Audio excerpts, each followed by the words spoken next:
Folks, Black Star Network is here.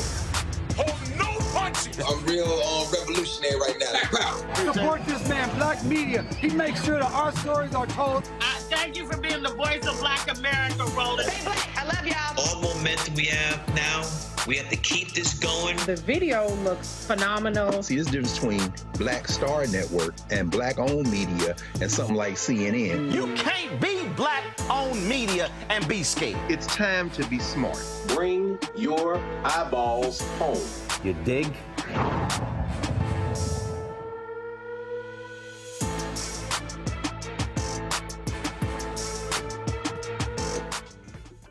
Tuesday, June 25th, 2024, coming up on Roland Martin Unfiltered, streaming live on the Black Star Network. What's happening in North Carolina? You have, of course, St. Augustine. You have Shaw. You have folks who are trying to take the land where Shaw is on, saying no need for two HBCUs in that particular city. We'll talk with folks representing both universities about the drama unfolding there and how white folks in North Carolina, they want the black land. We'll break it all down for you. Also on today's show, Virginia leader Senator Louise Lucas, Lord have mercy. She has some words for Governor Glenn Youngkin at yesterday's rally, focusing on the second anniversary of the Dobbs decision, which overturned Roe v. Wade. Also on today's show, we'll talk with a woman, an activist in Brooklyn, who both she and her husband have had thousands of dollars saved because of Biden's student loan program. Yet now two federal judges, both appointed by Obama, are halting parts of that student loan relief program. We'll tell you all about it. Also, Attorney General Merrick Garland today spoke in Ohio, where he also addressed the death of Tamir Rice. Today would have been his 22nd birthday. Also, on today's show, one of the leaders of the Fearless Fund, she is stepping down from the organization. We'll tell you why. And lots of upheaval at HBCUs. Florida Memorial President, he resigned on Friday. Interim president today named at Talladega. Also, what's going on at HBCUs? Lots for us to talk about. It's time to bring the funk on Roland Martin Unfiltered on the Black Star Network. Let's go. He's got it. Whatever the miss, he's on it. Whatever it is, he's got the scoop, the fact, the find. And when it breaks, he's right on time and it's rolling. Best believe he's knowing. Putting it down from sports to news to politics. With entertainment just for kicks, he's rolling. It's on go, roll, roll, y'all. It's Roland Martin, yeah. Rolling with Roland now. He's funk, he's fresh, he's real, the best, you know he's Roland Martin now.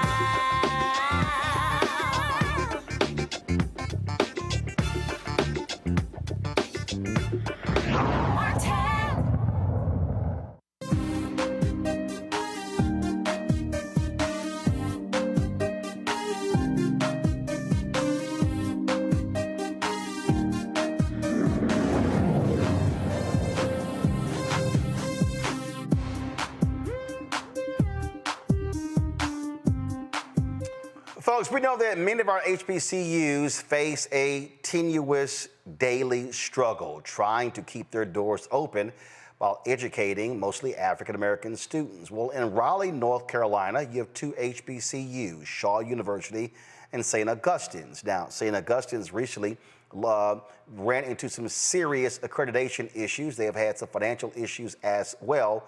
And so you have the possibility of the university closing its doors. Then you have Shaw University. They've had issues in the past, but now what you've had is leaders in Raleigh, white leaders, really saying that, you know what, it's time for us to that we don't need two HBCUs. Now, Shaw sits on extremely valuable land in downtown Raleigh, and there are folks who want that land. In fact, there was a meeting that took place among several city leaders where one of them, the white owner of a television station, literally said, it's time for us to have these two schools merge, move Shaw to St. Augustine's, and we take over the land that Shaw sits on and we can develop that land. Well, let's talk about what's happening in Raleigh, the battle over these two HBCUs, with a couple of individuals who know the situation well. First of all, joining us is Eugene Myrick. Eugene is a founding member of Save Our Shaw. He joins us from Raleigh. And Dr. John T. Larkins, St. Augustine's University alumnus. He joins us from Ormond Beach, Florida. Glad to have both of you here. So first of all, let's start with you, Dr. Larkins. Accreditation, critical issue. Without that, students can't get financial aid. We know that HBCUs, significant, upwards of 95% of a HBCU's budget is predicated on financial aid. And so let's first deal with that. What is the status of the accreditation of St. Augustine's? Okay. Currently, we're in the third leg of a process of appealing the decision by SACS, the accrediting agency for the St. Augustine's University. I think I got somebody else on the line. No. Go ahead. Just keep talking. We got it. Go ahead. Okay. Sorry about that. We went through a probation period where SACS had asked us to do certain things to improve our financial oversight and things, and that was not addressed very well. Then we went through an appeal process with SACS back in December. SACS again turned us down. We're on the third leg. They put in a new process to try to help support some of our schools, which is called binding arbitration. And we're currently in binding arbitration, and the group will actually be meeting this week, I think Thursday and Friday. So we're going to hear something back from that. And that's sort of our third bite at the apple. If we can convince this arbitration group to come back, they'll go back to SACS and tell SACS that we probably should extend our probation or warning status. If we don't, then the only other recourse is legal action to try to get a stay against SACS and hold off the loss of accreditation for the next year or two. Quite honestly, I'm not overly optimistic about either of these. So we've been trying to do, a group of us alums, bring about some change that might inspire others to donate and give us another opportunity to correct some of the problems at St. Augustine's University. What is the current student body of St. Augustine's? Right. Well, last semester was a little less than, I'd probably say about 800 students. Okay. Dr. Larkins, let's talk about Shaw University. What's the current student body there at Shaw? I think that's Eugene? for Eugene, right? I'm sorry, my bad. Eugene, go ahead. So Shaw is currently probably under 1,000 students right now. Okay, probably under 1,000 students. Gotcha. So under 1,000, St. Augustine's about 800. Now, you have these two HBCUs in the city. Explain to people, again, who don't understand what's going on there, where Shaw sits and why there is such interest in the land of Shaw University. So let's go, because the first thing people are going to say is, why not call Willie Gary? Well, let's understand something. Willie Gary pledged $10 million to Shaw. He never gave. Well, first of all, let's be real clear. I would never ask that question because I'm quite familiar when he was on the Shaw Board of Trustees, where he pledged $10 million and did not follow through. Oh, no. So I'm familiar with the story. You would never heard me say call Willie Gary. Okay, so Shaw University is, once again, prime real estate in Raleigh. So I got to go back to November of 2019. There was a study they did with a company called Urban Land Institute. Now, understand something. There's a huge developer, a multi-billion-dollar Kane Realty. They trying to create a whole new downtown. They use the same Urban Land Institute at the same time. So the question is, did John Kane Realty, did they pay for this study? Because if you look at the Kane study, it says, oh, this is great. We're going to create jobs and affordable housing. But then when you go to the Shaw study, it says if Shaw doesn't liquidate 75 acres worth of land to get $10 million within the next 6 months, they're going to face systemic failure. So this was November of 2019. I just want to walk you through the process. Now think about it. They said do this within 6 months. The debt was $30 million to get $10 million. So Shaw would have lost 75 acres worth of land, have no money, and still be in debt and at the mercy of the developers.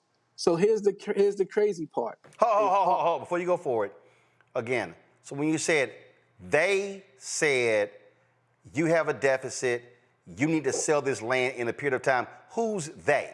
Urban Land Institute did this study for Shaw University. Okay, Urban Land Institute did it for Shaw University.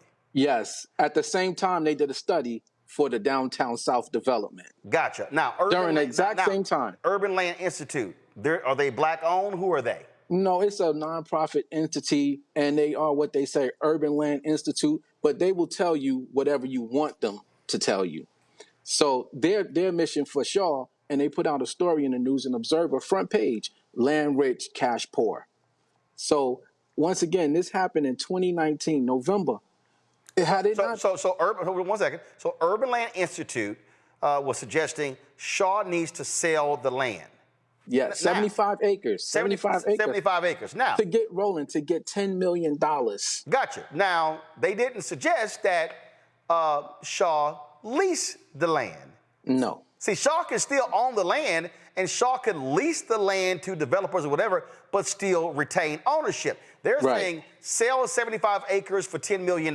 Now, yes. Did the Board of Trustees of Shaw, did they ever commission an independent analysis, or not even? So first, I'm sorry, for Urban Land Institute, who commissioned this analysis of the land of Shaw? The university did? That's a good question, because as far as we know, it was the university, but I'm pretty certain it was the developer that did it. I'm pretty certain, because not only do they have Urban Land Institute. So there's no paperwork. No, nothing has been presented to the alumni. Nothing.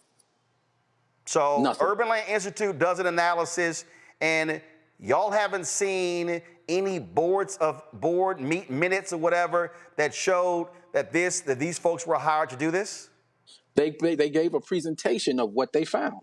But once again, what I'm trying to explain to you, they did a study at the exact same time. They were saying Downtown South is going to be so great, but Shaw University, which is blocking their development, is in the heart of downtown Raleigh. So get this, Roland. Within that 6 months, the horrible disease named COVID happened, and shut everything down. So in March, COVID took place. Out of COVID, Shaw got bailed out of his $30 million debt. Government wiped it out. Yeah. So one second. I'm gonna let you finish that. So for people who don't understand, and I've covered this a lot here, when the Biden-Harris administration forgave a number of construction loans for HBCUs, and as a result of those loans being forgiven, it greatly impacted the university's balance sheet. Give me 1 second, because I'm going to pull it up right here. Give me 1 second, so people can follow the numbers. And so this, for folks who know this show, y'all have seen me show you this spreadsheet on many occasions. Go to my iPad. This is the spreadsheet that I personally received from Congressman Jim Clyburn, which came from the Department of Education. And you see right here, these are all of the COVID relief as well as the American Rescue Plan funds that were received by various institutions. Now, let me go down here. You'll see right here, folks, this line here. Actually, I'm going to show you a couple. So first, actually, they're right on top of each other. So you see right there, St. Augustine's had $19.2 million forgiven by the federal government. Shaw University had $20.5 million forgiven. Now, if we go to the next line, you'll see there's a $1.45 million for St. Augustine's, $2.2 million for Shaw. Then the next, so you see these are the categories right here, folks. You will see CARES Act 1, CARES Act 2, and then you will see the additional programs, American Rescue Plan. So I'm just going to go right across here for people can actually see what the numbers look like. So you'll see the net 1.75, 1.75, 2.75, 2.2, 3.5, 2.1, 3.23, 3.9, 5.9, 4.0, 5.9. So in terms of federal government relief, from the CARES Act as well as from the American Rescue Plan, St. Augustine's received $34,960,619. Shaw received $44,188,477. So as a result of that, you're saying that the debts that Shaw had were wiped out as a result of the proceeds that came from the Biden-Harris administration. Correct. Go ahead. In addition to wiping out the debt, the CARES Act gave Shaw $11 million in addition to PPP funds. So fast forward 5 years later, how is it that you still operating off the same plan? So they just put out some information. Oh, we're going to continue with the recommendations from Urban Land Institute. First of all, when you say they, you mean the Shaw University Administration. The Shaw University Administration. Go ahead. So why would you be operating off a plan when you were $30 million in debt, when these people told you to liquidate 75 acres of land to get $10 million and you would have still been in debt? So right now, there's a development that just got sold downtown, a little more than less than an acre, sold for more than $20 million that they're going to put a $400 million development on. Shaw has 27 acres in the heart of downtown, in addition to another 35 acres a mile away. Wait a minute. So you're saying a one acre plot of land sold for more than $20 million in downtown, but this Urban Land Institute was recommending that Shaw sells 75 acres for $10 million. Correct. And then they estimated our land that we call Shaw Farm, which is also in Raleigh, Roland, less than about a mile away from the university. They estimated that that land was worth $1 million. It's anywhere from 35 to 40 acres, 35 to 40 acres. They estimating it's worth $1 million. All right, so let's talk about this meeting that took place where a television station owner allegedly said we need to combine these institutions and sell the land. Were either one of you in that meeting, familiar with that meeting? What can y'all tell us about it? Well, this is what I can tell you. So I have a fraternity brother, and I'm an Omega man. I'm glad to sit here with you two good alpha men here. I'm an Omega man. And so he was in dialogue with folks at St. Aug about trying to get them some funds to help alleviate their situation. And he was privy to that information over a month ago, where he was asked, well, something going on with your president. We're sitting in a meeting, and they're already telling people that they're in a position to start acquiring St. Aug's property. So they are literally to the point now where they're saying folks out here basically blocking St. Aug. Now, I realize that the folks at St. Aug are dealing with their own issues with the Board of Trustees, and I'm telling them two things can be true. Y'all can have an issue with the Board of Trustees, and at the same time, Shaw can be blocking them from getting funding that they're trying to receive to try to bail yourselves out. So I wasn't at that meeting, but I had already forewarned the folks at St. Aug that this is what was already being said. So here's what I don't understand here. That jumps out at me. And Doc, if you could speak to this here. Okay, so I understand what's happening at St. Augustine's. I get that. But what the hell does that have to do with Shaw? And why are folk not affiliated with St. Augustine's and Shaw, who are not black, who are not graduates, having conversations about what to do with these two institutions and plotting to move forward? What's going on here? Yeah, that's an interesting question.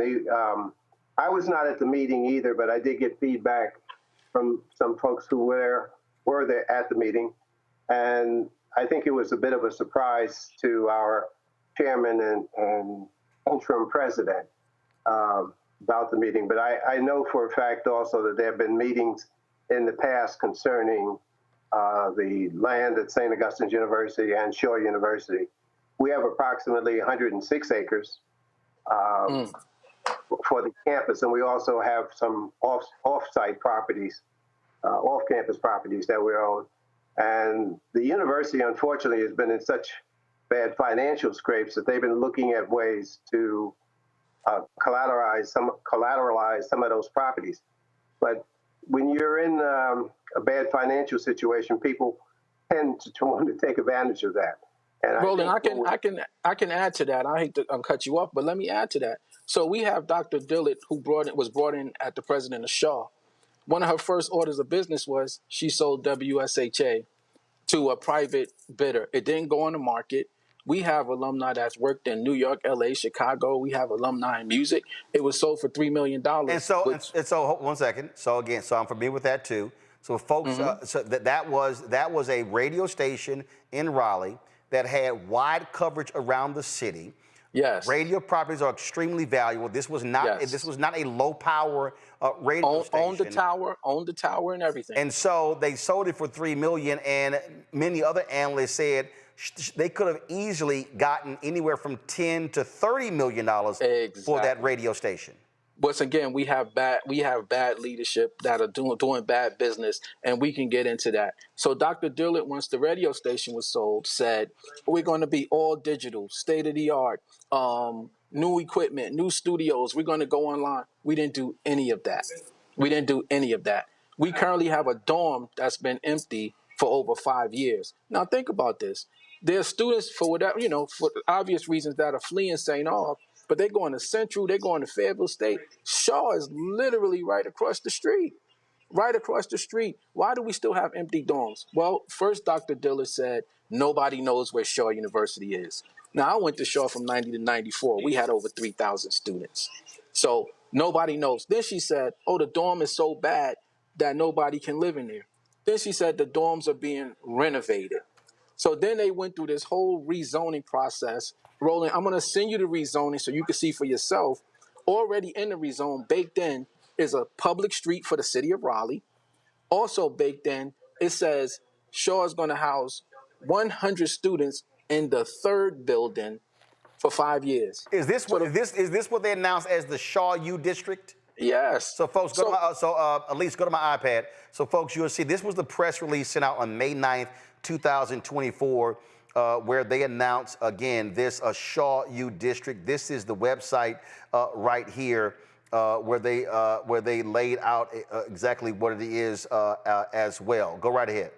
So the problem with this is the university's charter specifically states that Shaw's land is to be used for institutional purposes perpetually. To do the rezoning, they changed it from an institution to a business district. So we have a president of a university who once raised no money for the endowment, has no students. The students are actually protesting living conditions, locked the Muslims out of the mosque, but yet she sits on the Downtown Raleigh Alliance as the chairperson with these same business leaders, Roland. How is she serving as the president of Shaw University and the chairperson for the Downtown Raleigh Alliance? There's some backdoor deals taking place. And I believe that these things have taken place in 2019 and COVID stopped it.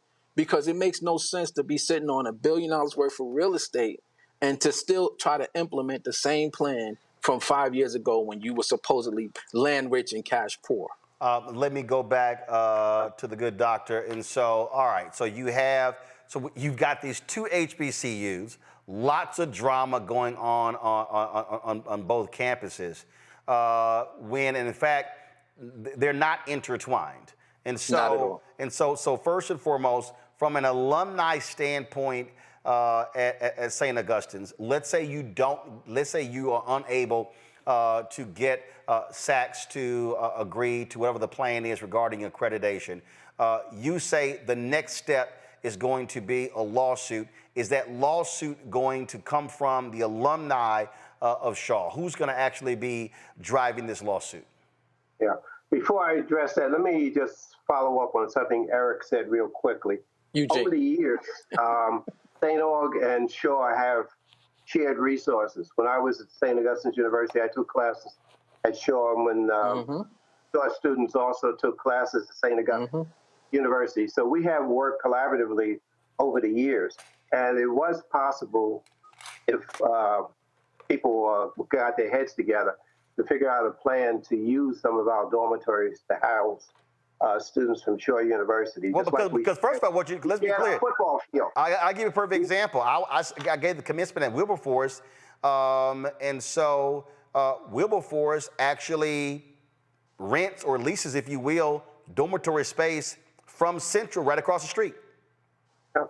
Yeah. Go ahead. I know Dr. Van Newkirk quite well. Yeah. We've worked collaboratively in the past. I think there have been some powers that be that aren't pushing or prefer not to have us work as collaboratively. So we need to share resources, and it's easy to do if people sit down at the table and work together. But to answer your question specifically about who files the lawsuit, the university would have to file a lawsuit to get SACS to hold off removing our accreditation. So once a decision is made by the arbitration board, then the university would have to go into court and ask for a temporary restraining order, which could take a year or longer. This was a similar thing that happened with Bennett, except Bennett had a totally different situation. They were not as in debt as we are. You know, we're right now somewhere between $32 and $40 million. So I'm confused. How did St. Aug receive? Give me just 1 second. I just want to quote the number correctly here. 34.9 million. What was the debt before the 34.9 million? Well, I can tell you it was substantially higher. It was at least 12. Well, I was on the board around that time. It was about 12 to 13 million dollars higher than what was asked for. We should have asked for more money, for one thing, but we didn't, and we could have justified it. Okay, but I'm confused. If you got $35 million, so the debt was what, about 50 million? I'd say probably close to 50 million. Yeah. Okay. Well, we paid off the mortgage on a dormitory, which was roughly 22 million. Right. So if you owed about 50, you got 35, your debt's at 15. What is the debt now? Last I was told, about a month or so ago, it was $32 million. Hold on. Now I'm confused.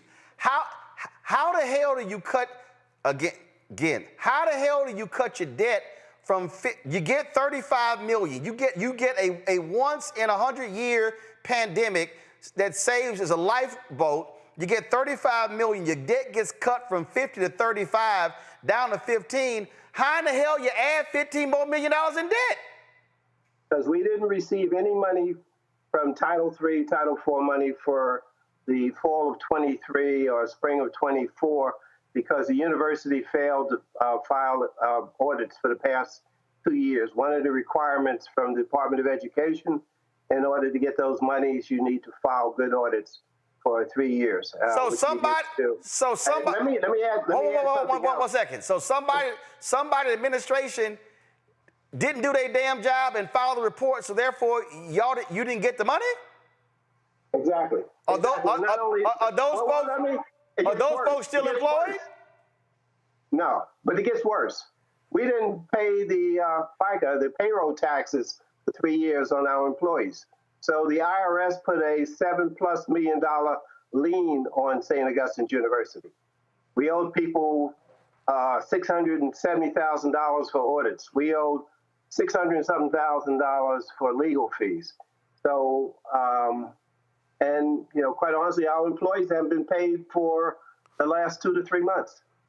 So Roland, let me jump in here. $2 million in there. And on their instance, the same thing. The folks who have been messing up at Shaw, they still employed. And when you start saying we need to get rid of these people, then you get the other folks from the alumni. Oh, let's not air out dirty laundry. And I keep telling them, when your laundry stink, your house stink, and when you go outside, you stink.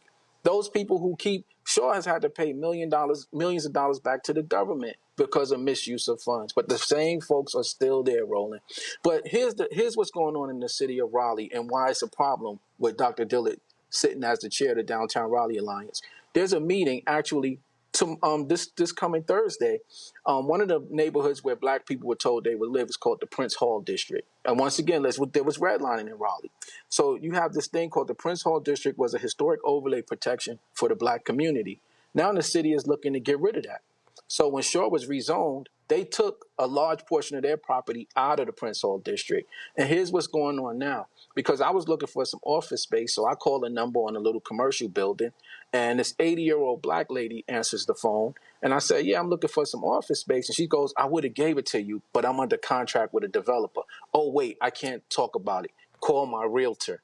So what's happening now is they're using these elderly black folk to say they want out of the Prince Hall district so the developers can come in and take up that land. And these are two hearings that'll literally are happening at City Hall on July 2nd. The committee meeting is on Thursday at 3 p.m. at City Hall, and then there's a hearing on Tuesday, July 2nd, I believe it's at 1 p.m., to determine if they want to get rid of this historic protection. Now, understand something. There are other neighborhoods in Raleigh that are historic overlay protection, but they're in the white neighborhoods. There's no talk about eliminating those. Only from the Prince Hall district, which is downtown, prime real estate, back to back with Shaw. So this is why you put the president of Shaw as the chair of the Downtown Raleigh Alliance, although she has no significant accomplishments. And she literally was up there. All of this is a city. All the city council meetings are on YouTube. And she says, as the chair, I support expanding the downtown district. It's because they're trying to get a hold of that land. And with the situation that St. August's in right now, this is why you can have a TV station owner basically sit there and say, literally, like, I own these people right here. So you need to determine what you're going to do. And if you read what it says y'all need to merge. I don't care what you call it, but this needs to happen. The nerve of somebody to sit there and talk to you about the organization, the university that you run. Can you imagine that? It's a whole lot of drama here. We're going to reach out to you. It was in December when St. Aug fired the president, Christine McPhail. She said this came out. She filed a gender discrimination lawsuit. I'm still perplexed. How in the hell people don't file appropriate paperwork so you can get the money? That makes no sense to me. But certainly keep us abreast. We'll see what happens with the accreditation. Roland, can I just add one more, Roland, before we go? Yeah, real quick. Let me add one more. So a part of another reason I believe the radio station was sold, because there was an audit by a company called BDO, and in that audit, a longtime employee, Dr. Emeka, was fired. And he said he was fired because he refused to sign off on a fraudulent audit. The audit, say if his budget was $200,000, they were saying that he had $400,000 in addition to paid interns.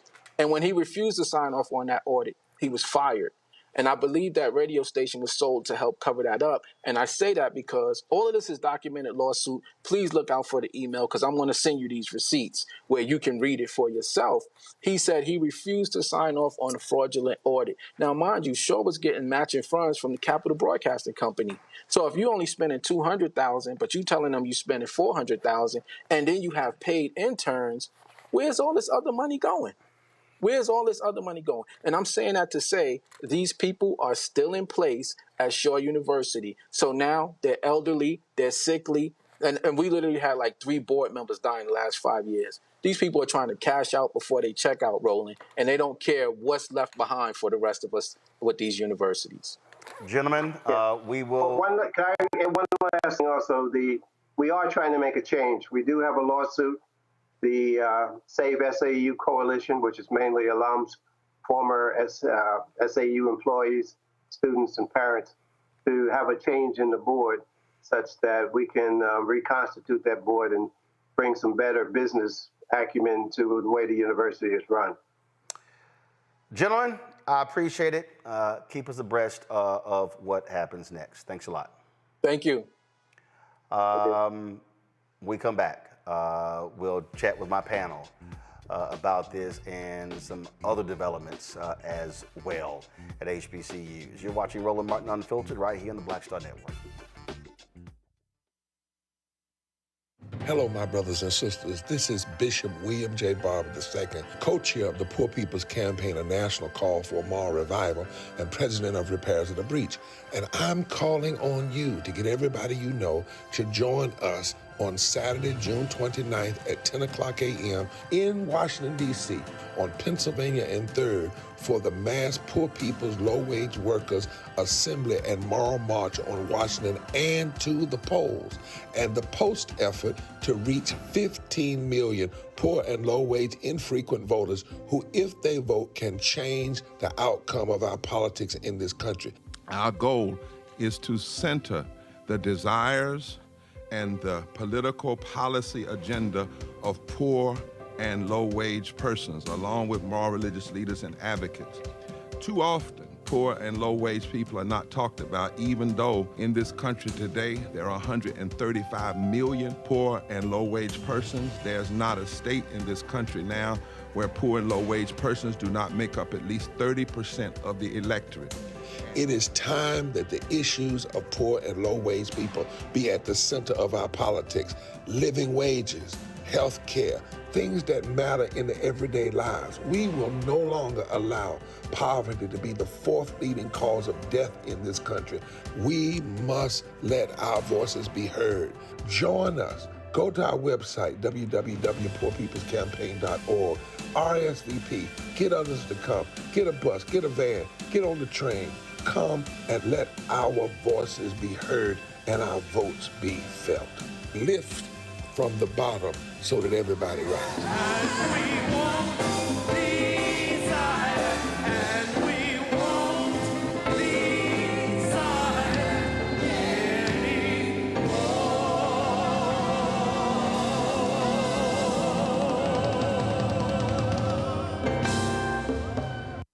Carl Payne pretended to be Roland Martin. Holla! You ain't got to wear black and gold every damn place, okay? Ooh, I'm an alpha, yay. All right, you're 58 years old. It's over. And you are now watching Roland Martin Unfiltered. Uncut, unplugged, and undamn believable.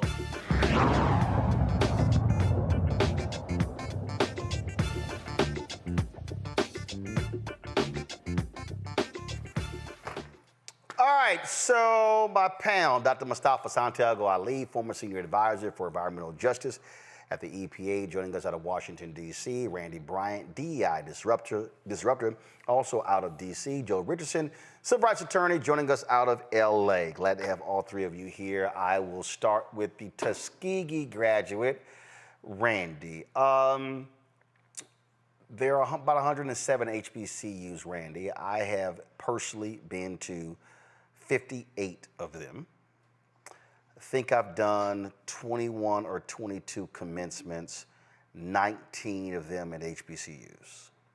I probably have more HBCU presidents on speed dial than any other journalist in this country. I have talked to numerous presidents over the years, dating back to my first internship with the Houston Defender in 1990. And I'm going to say a couple of things, and that some folk, and this is one of the issues. Now, I've said this before, when folk in the HBCU world get an attitude, get all mad. You heard the brother say, oh man, we can't air our dirty laundry, and he's right. Your laundry is already aired. When it's on television, when it's in the newspaper, when you owe tax liens, when you owe money, when you lose accreditation, your dirty laundry is aired. Here's the reality that we have to confront. There are a lot of people who sit on HBCU boards of trustees who have no business being on boards of trustees. There are individuals who don't have any real business experience. They have never, ever governed anything the size of the budget of these institutions. And so, therefore, they've never been in positions of power. We also have to recognize that we often talk about racism, underfunding of resources, things along those lines. But we also got to own up to that sometimes when you have issues, it's us. And there are people who don't do their jobs who should be fired. There is absolutely no excuse for a university not filing the proper paperwork to get federal funding. There is none. I don't want to hear the excuses. There are basic processes that you have there. I don't understand how, if you're St. Augustine's leadership, you got a Hail Mary due to COVID, and you got $35 million in federal funding that dramatically slashed your deficit, and you come out of that and you go right back up to running deficits to put yourself in the existing position. This is one of those things that we have to be willing to call people out. And I don't give a damn if they are an HBCU graduate. I don't give a damn if they are a lawyer or a judge or the doctor or whatever the hell. There are individuals who look like us who are causing the destruction of our institutions due to their sheer incompetence. You are absolutely right. I could not agree with you more. I do believe it is part of our culture sometimes to not speak about our, show things that are bad within our community or in a place. And we need to stop because love is holding people accountable. I think especially at HBCUs, like I've said before, I grew up on Hampton University's campus because my mother was a professor there. And, then went on to Tuskegee University. I have a great love for HBCUs. But I think that we sometimes forget, because there is so much love there, it is part of our souls and hearts, that at the end of the day, it is a business. At the end of the day, where you decide to go to school is a financial decision, and the school ultimately must be run like a business, and we must conduct it like a business. That means who we hire to handle our business must have the appropriate qualifications to handle business. And when they don't, they should be fired. They should be let go. All of this, they went to the same school for years, or they love the school. We don't get jobs, unfortunately, based on love. And that could be a bonus. But at bottom, we're not loving our institutions if we are not ensuring that they stay open and continue to educate our students, period. This here is a story, Mustafa, from WRAL News there in Raleigh. It says, St. Augustine's in crisis, a timeline to its loss of accreditation and financial struggles. St. Augustine University asked students to move out by April 3rd, 2024 and switch to remote learning. That is the latest attempt to save money in an ongoing financial crisis at the school. Yet when you look at this story, it says the U.S. Department of Labor in May said it would investigate the financial issues at St. Augustine's University, citing the university's struggle to pay its employees. Then when you go down here and you see this story, where a group of alumni sent the Board of Trustees a resolution demanding their resignation.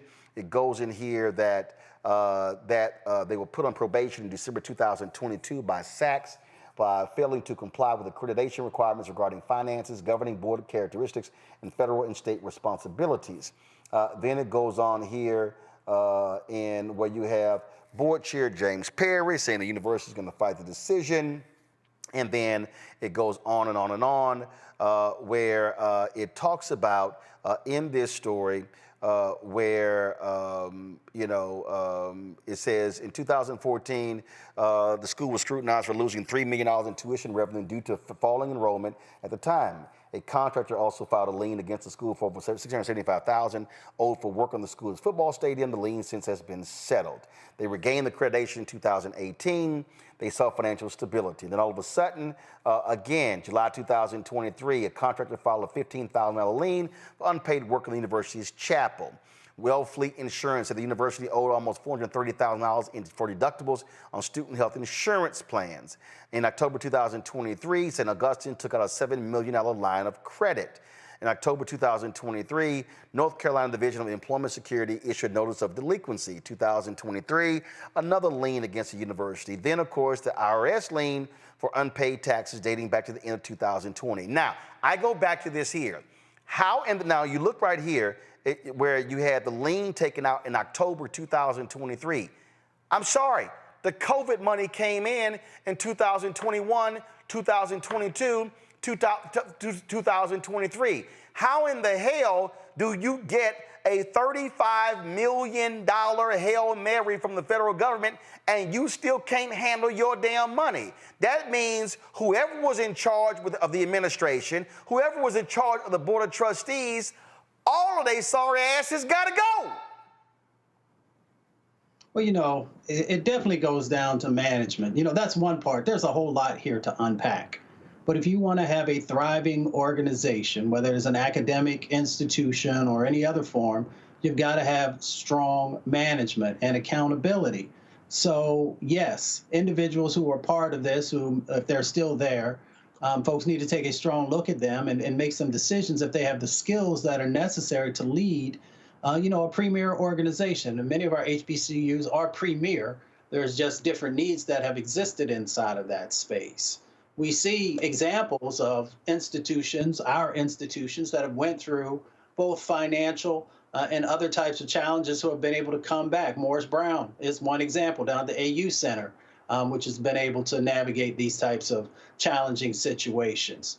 But there's more that's there. I mean, we can't take away the fact that in many instances, these institutions, our institutions, have often been underfunded, which has created these ripple effects. So yes, you got to have strong management now to deal with what's going on, but we also, of course, have to understand historically how many of our institutions became destabilized, and when we find ourselves in this moment.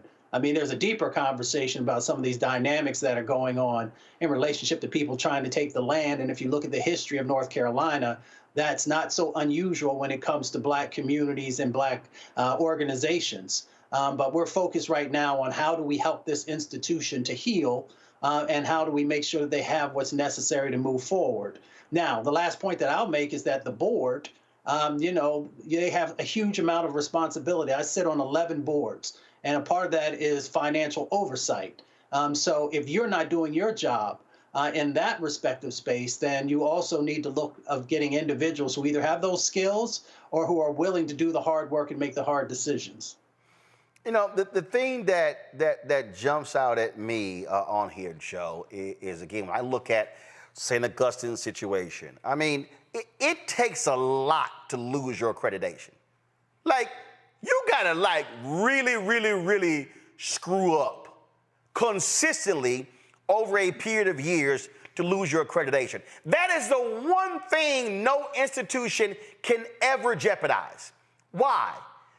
Because your students can't get a financial aid. You have to be accredited for them. When Morris Brown lost their accreditation, they were in the wilderness for more than a decade, and they had 2 and 3 students there because they literally could not, you don't have accreditation, you cannot get federal financial aid, which is the lifeline, the lifeblood of nearly all HBCUs.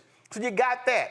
What's happening over at Shaw, that's a different deal. And so I totally understand the brother demanding some answers. And here's the question, and it jumps out at me. I'm sitting there going, hold up. You got valuable downtown land at Shaw, and somebody's recommending you sell it for $10 million and 75 acres? Yeah, I'm gonna give you the side eye there. Again, this is one of those things where you need full transparency, because you can't be asking people to donate and support an institution if they're unclear as to how the money is being used. A lot of us, we were out on the West Coast, and we heard about what was going on with Bennett all those years ago, and we donated. We got money from all over the country. I went to a small liberal arts college here in Southern California, and I pay attention a whole lot to how they're dotting the I's and crossing the T's. And I got to tell you, it's absolutely inexcusable when we lose accreditation. Now, that's the part that I think we have some say in. This is something we can do well and do right. We can follow federal rules. We can follow state rules. We know that the loss of accreditation is the kiss of death in the college world, because now, who wants to go to an unaccredited school? I wouldn't have sent my daughter to an unaccredited school. So the second your school becomes unaccredited, loses its accreditation, anybody that's there that wants their degree to mean something is going to transfer. And it's self-perpetuating. So it's this whole cycle that you got to start to unwind back, And so, there's a land power grab going on here for sure. And it sounds like maybe the leadership of Shaw is working along with it. and that's terrible. But meanwhile, back at the ranch, something has to happen. Gwen Guthrie said, there's no romance without finance. Ain't nothing going on but the rent. I used to call my dad, Dad, how you doing? May you rest in peace. What's going on, man? The rent. That's it. If you aren't paying your bills, if you aren't doing the things that you need to do, when you did get a Hail Mary, when you did get $35 million clear from COVID, you've got to find a way, as difficult as it is. They're undercapitalized. The HBCUs, they don't have the same endowments. All of that is true. But if you get $35 million, you got to make it count. And so hopefully the alums and the people that really care about these universities really rise up and do what needs to be done so that they can grab this thing by the reins, take the reins, and make sure that this school survives. Look, it's a whole lot going on. We're going to reach out to the presidents of Shaw University, as well as St. Augustine's, and the board chairs as well, to come on this show to explain to folks what's going on. Because here's the thing. People they're always like, hey, we need folks to support our institutions. And I didn't go to a HBCU, but fully supportive of HBCUs. I've given money to HBCUs, spoken to HBCUs. I've spoken at Shaw as well as St. Augustine's. But the thing here that the public needs is accurate information, full transparency in order for us to deal with the problem. So hopefully they are going to respond to that and come onto the show. Let me go to break. We come back. Changes at the top of several more HBCUs. We'll tell you about that when we come back. Roland Martin Unfiltered on the Black Star Network. Support the work that we do. Join the Breeding Fund Fan Club. Send your check and money order. P.O. Box 57196, Washington, D.C. 2003 7-0196.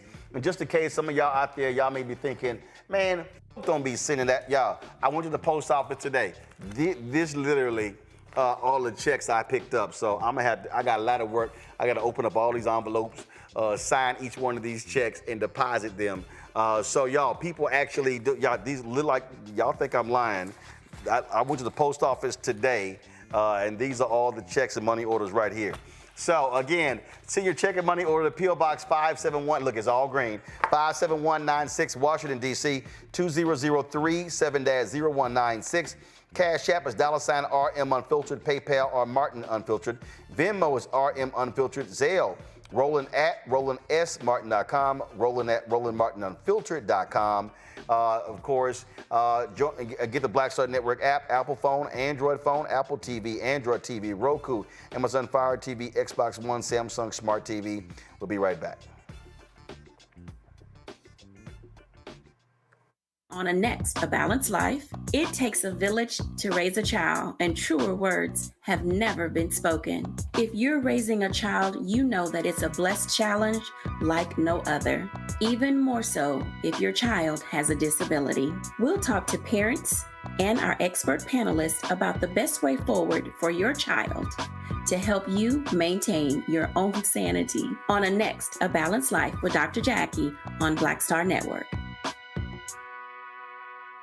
On the next Get Wealthy with me, Deborah Owens, America's Wealth Coach, financial literacy. Without it, wealth is just a pipe dream. And yet, half of our schools in this country don't even teach it to our kids.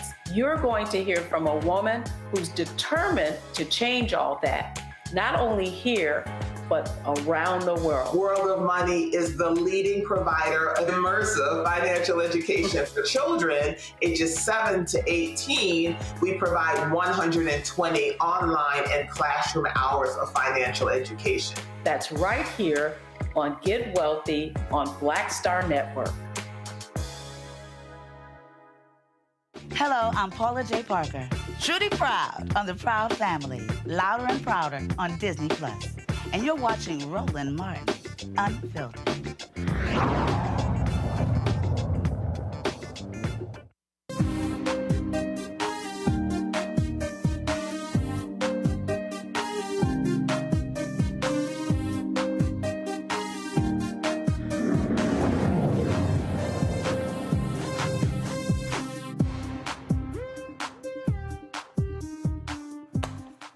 folks, change at the top of a couple of HBCUs. Go to my iPad. Florida Memorial University, Dr. Japhis Hardrick has resigned from the university. The university said he stepped down because of a health issue.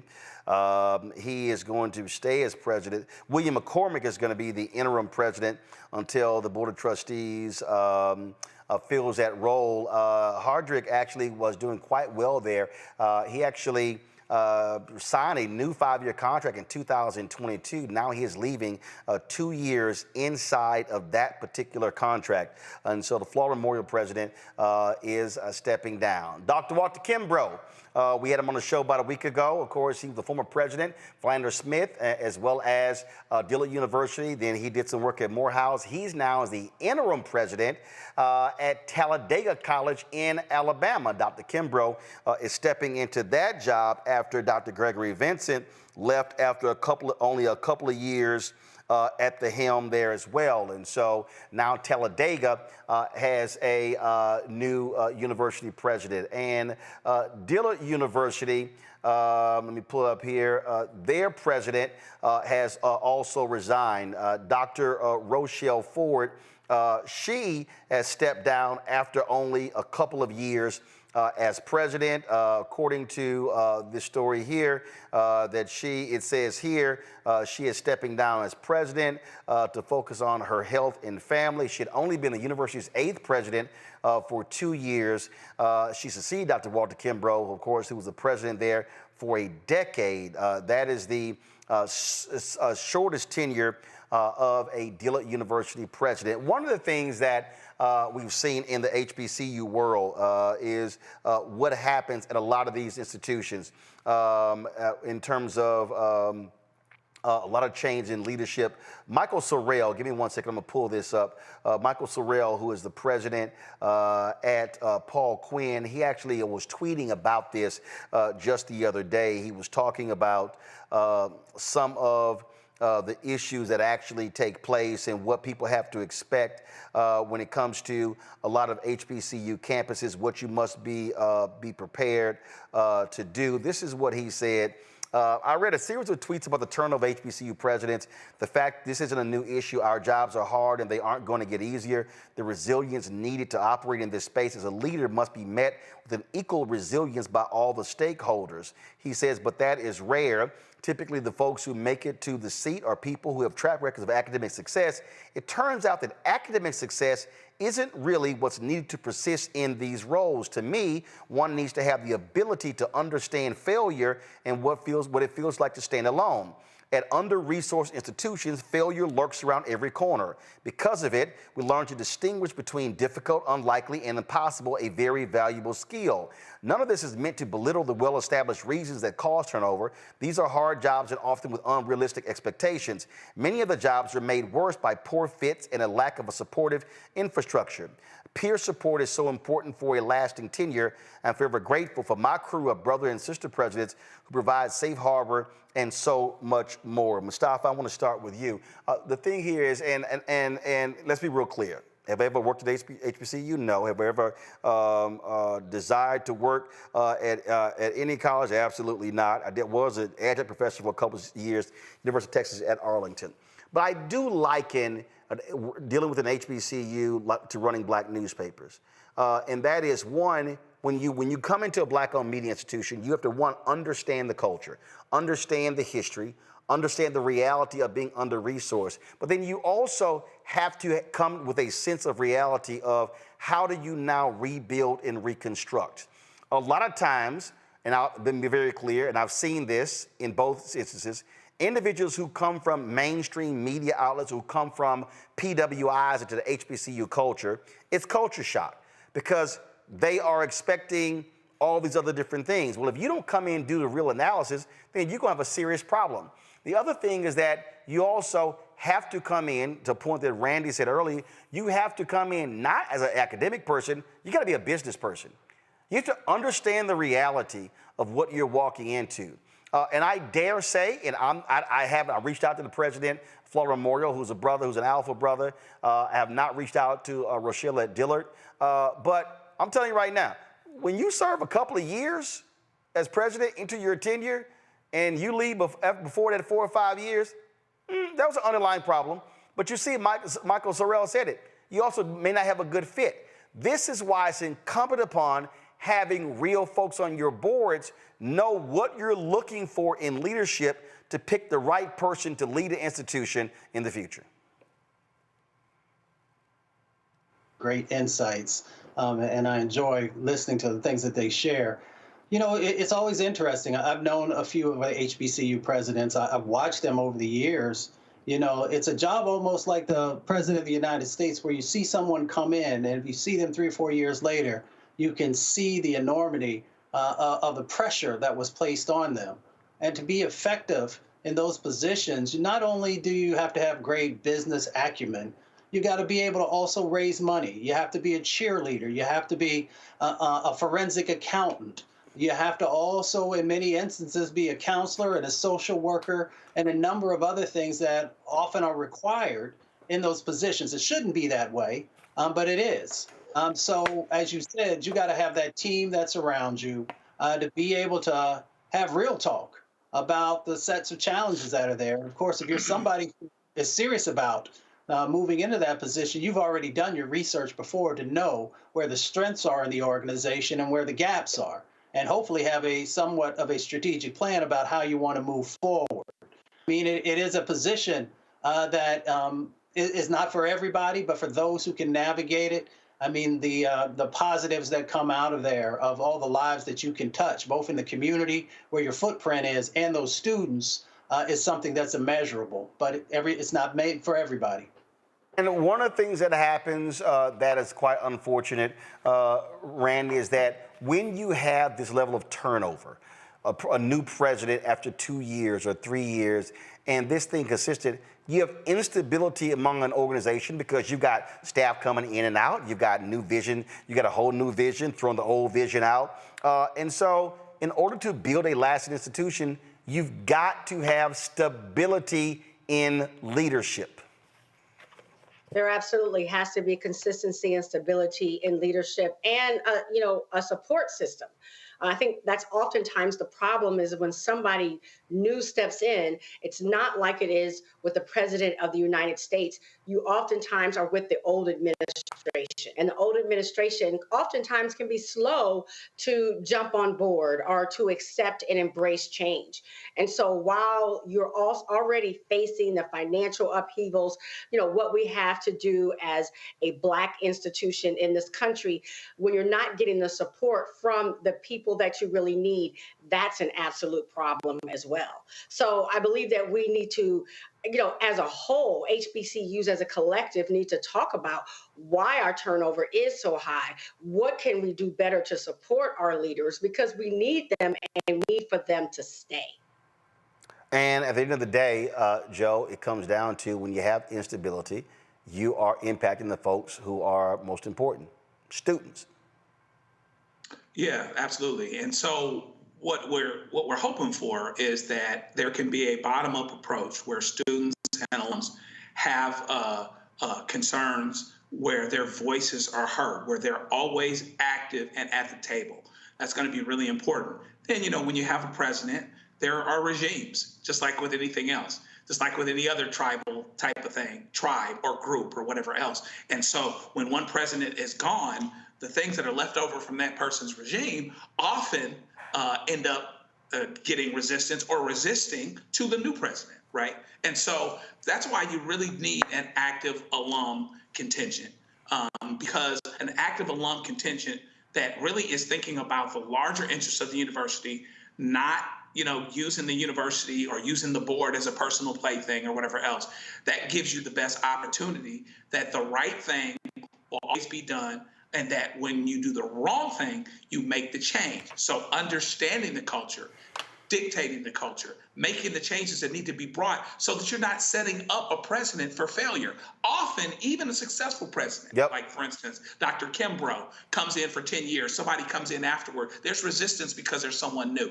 So you have to really, hopefully, have an active intention that helps you. Well, you got resistance with someone new, but also you got new people who come in and want to turn over the apple cart just because, and they sometimes could screw stuff up. So it's all that goes into it. All right, y'all, hold tight 1 second. We come back. We're going to talk about student loan debt relief. One, a sister and her husband, boy, they are excited with the student loan debt relief that they receive.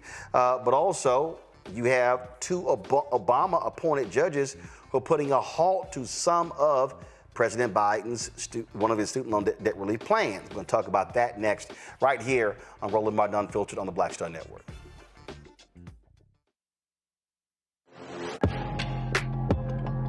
A lot of y'all have been asking me about the pocket squares that we have available on our website. You see me rocking the Shibori pocket square right here.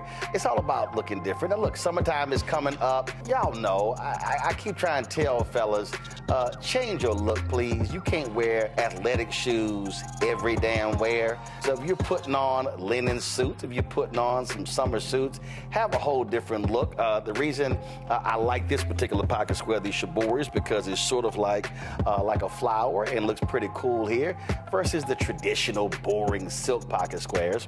But also I like being a little different as well. So this is why we have these custom-made feather pocket squares on the website as well.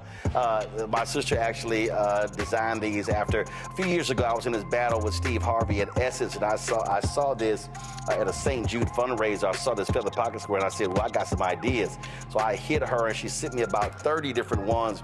And so this completely changes your look. Now, some of you men out there, I had some dudes say, oh, man, I can't wear that. Well, if you ain't got swagger, that's not my problem.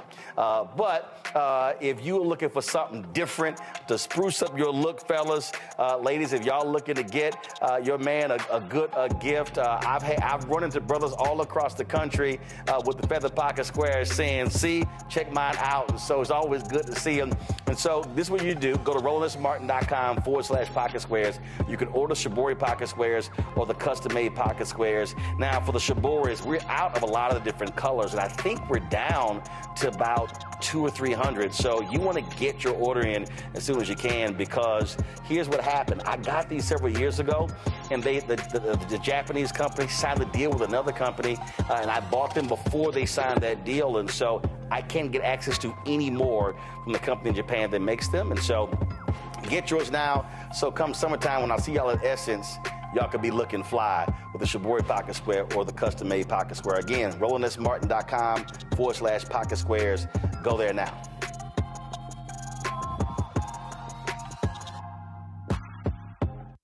Hi, I am Tommy Davidson. I play Oscar on Proud Family, Louder and Prouder. I don't play Sammy, but I could. Or I don't play Obama, but I could. I don't do Stallone, but I could do all that. And I am here with Roland Martin on Unfiltered.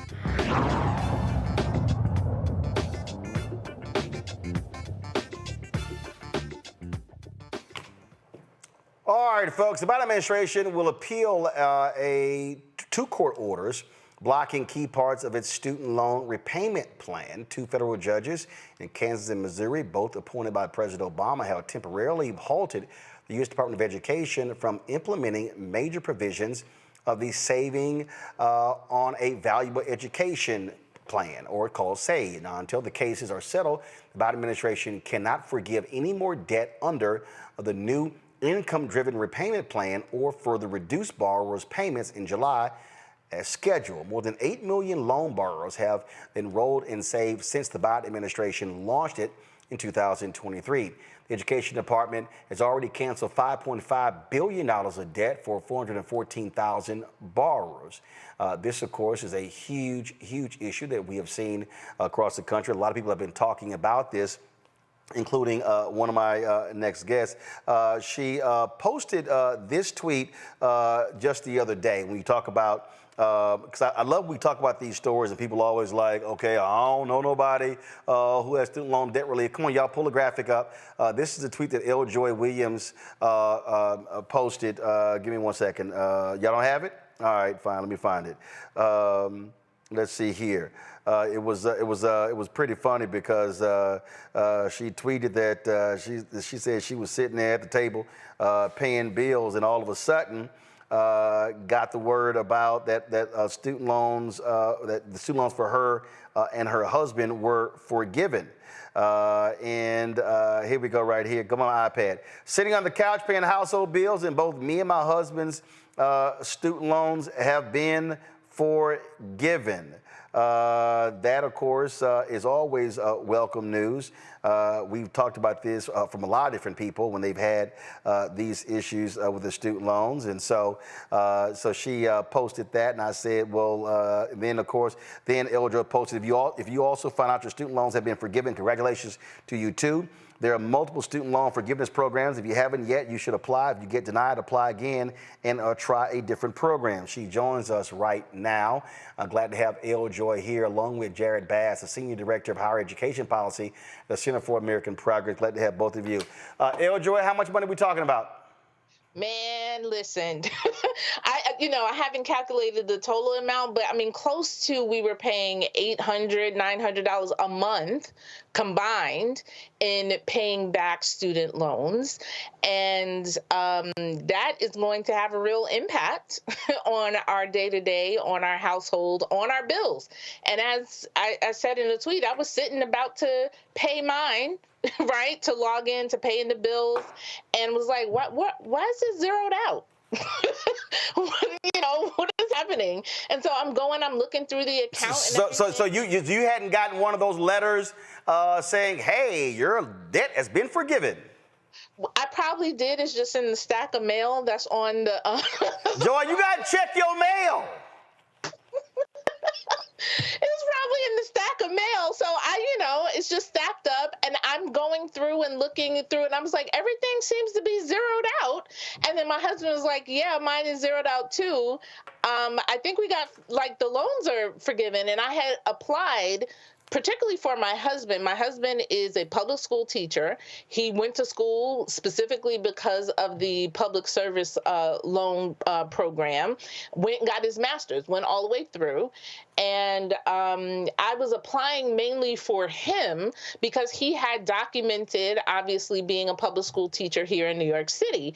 And then I was like, well, I guess I'll just apply. What does it harm me, right, to apply for what I might be eligible for as well in the income-driven program from that standpoint. And I worked for the government a couple of times. I worked for nonprofits. So I was just submitting all of the required documentation. They had come back a number of times, submit this, add this. So I was just doing it as I sit down and do my bills, and then, happened to come across this. I was not expecting, though, Roland, so many people to just have so much vitriol for people celebrating, decreasing the bills that you have on a regular basis. Well, and that's what kills me. When I would post, whenever there's a new plan announced, and I would post that, people like, yeah, I don't know nobody who got it. Then all of a sudden, it'll be like 20 replies going, hello, me. And here to me, what's so stupid, okay? I paid off my student loan years ago. I did not have a lot. I think it may have been 20, 30,000. It may have been. And I paid off long ago. Tuition now, obviously, is totally different. But I'm happy for somebody today. I'm not tripping like, man, it's a damn shame, had to pay my stuff back. No, I'm happy that somebody is getting student loan debt relief when I see these damn billionaires getting to write off yacht purchases and Gulfstream jet purchases due to Trump's tax plan. Well, not only that, just recently, right? I run a business also, and I remember during the pandemic, everybody was applying for the PPP loans and things like that. I couldn't get myself together. I didn't apply, and then those were forgiven.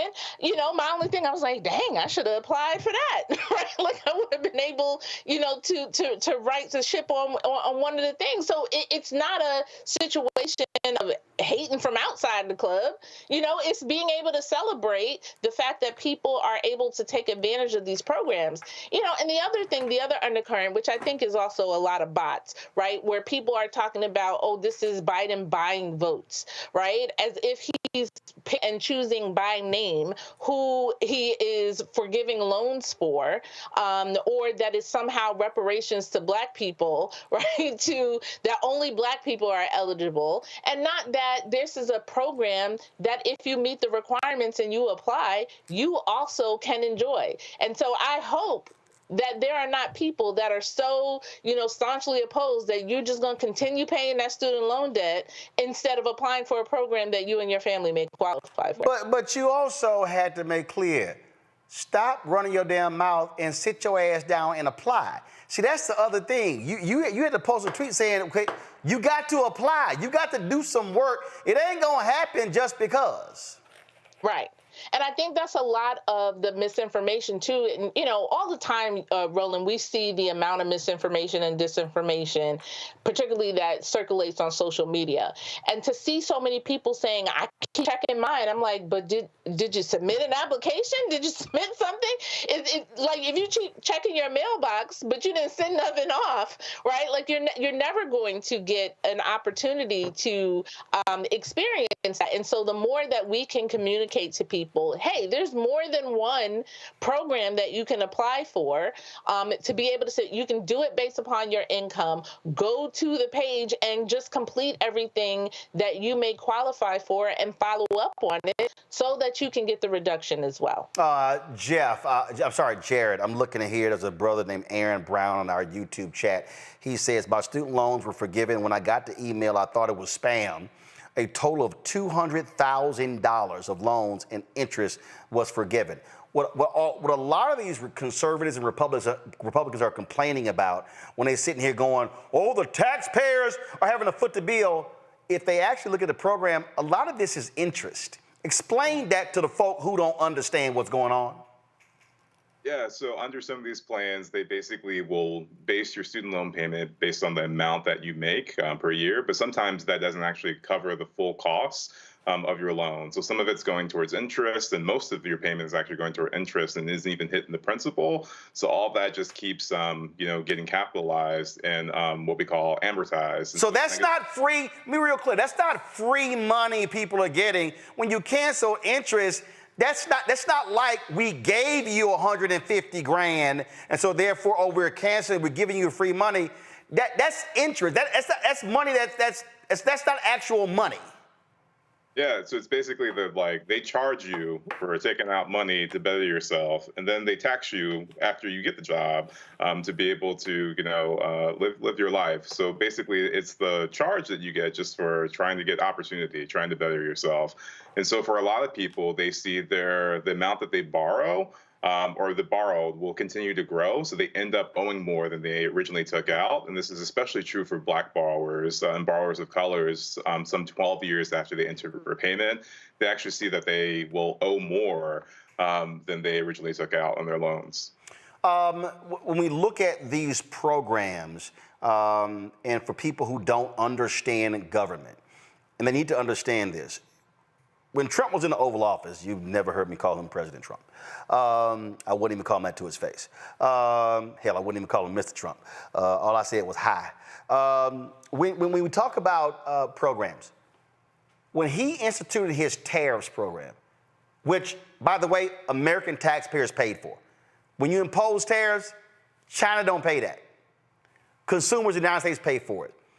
He essentially, because all these farmers got screwed, the federal government handed out some $25 billion to mostly white farmers in Indiana, Illinois, Wisconsin, and many of these Midwestern states. And so when I hear these people complain about, oh, this is unfair, the American taxpayer is paying for this, they also don't say nothing about all of these corporations that get subsidies, all fossil fuel companies and so many others who get tax breaks, who get subsidies from the federal government.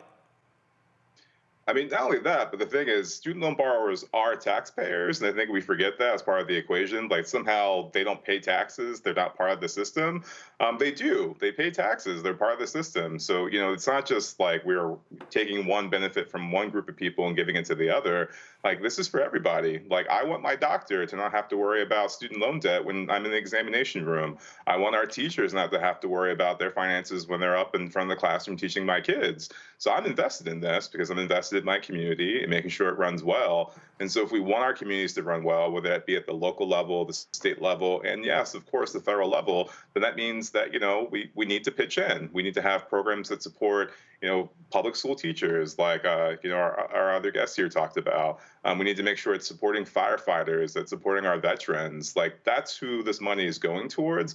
It's just trying to make it easier for, like, current generation of people who are trying to pay back, but also make it easier for people who are trying to go to school now, not have to worry about that burden, shouldering the burden of student debt. And Joy, this is the benefit. This is another comment in our YouTube chat.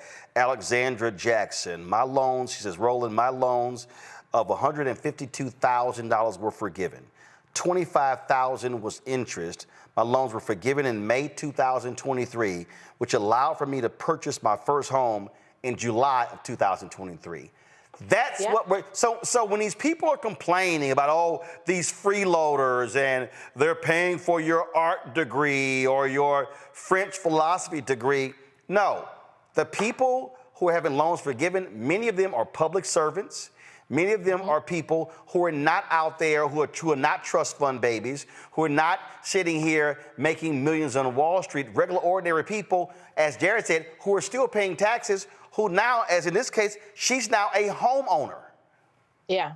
And, there's so many stories and, there may be people that say they don't know anyone.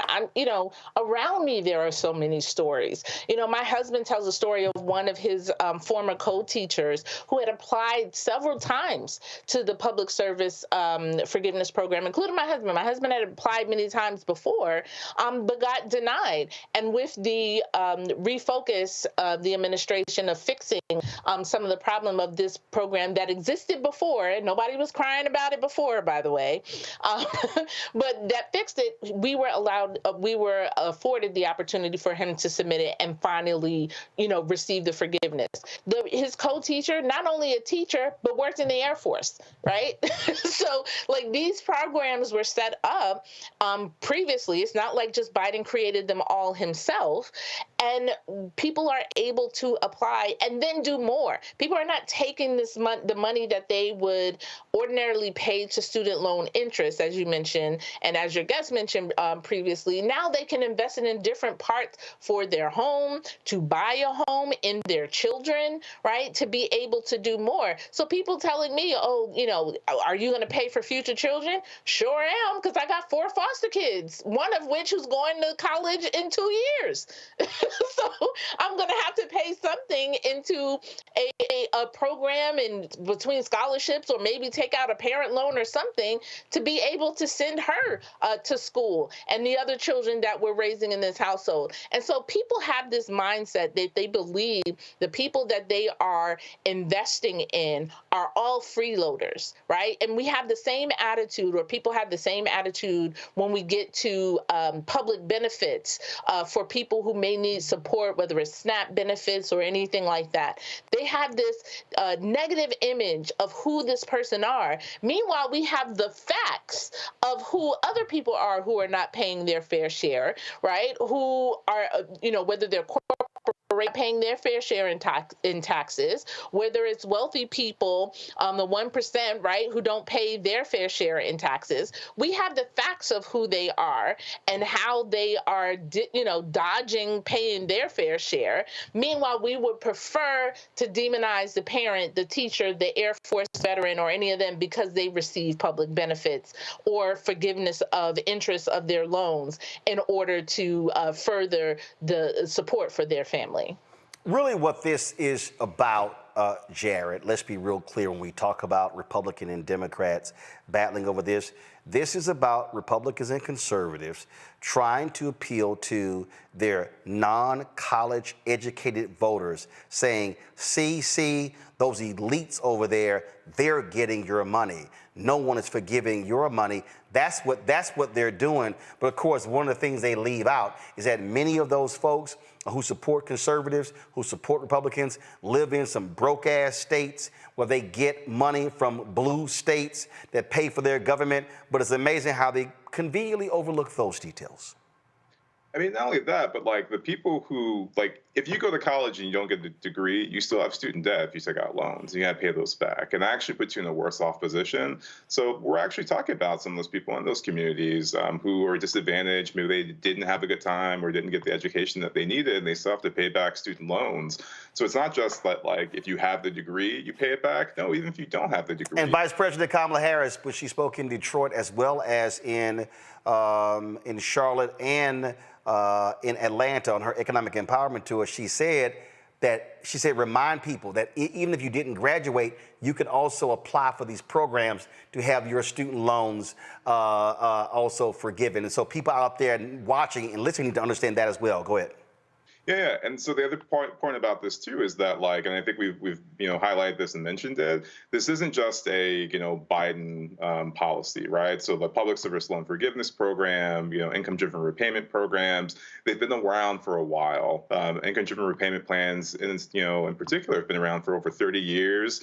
We've seen those revised 3 times, and no one cried wolf there. Public service loan forgiveness itself, that debt relief program, was actually signed into law by President W. Bush, a Republican, signed that into law, that loan forgiveness program that's on the books today, because they wanted to make sure that people weren't struggling with the burden of student debt. So this is a problem that affects Republicans, Democrats, independents, poor people. Like, it affects everybody. So it's not just like red and blue states, it's in every state. And that's, one of the things that we need to just remember in this is it's not just like a rich kid problem. Rich kids don't take out loans. They don't need to take out loans, but the people who do are middle-class people, and low-income people who they have no other capital, they have no other wealth, they have no other means to be able to get an education, to better themselves, to have access to opportunity.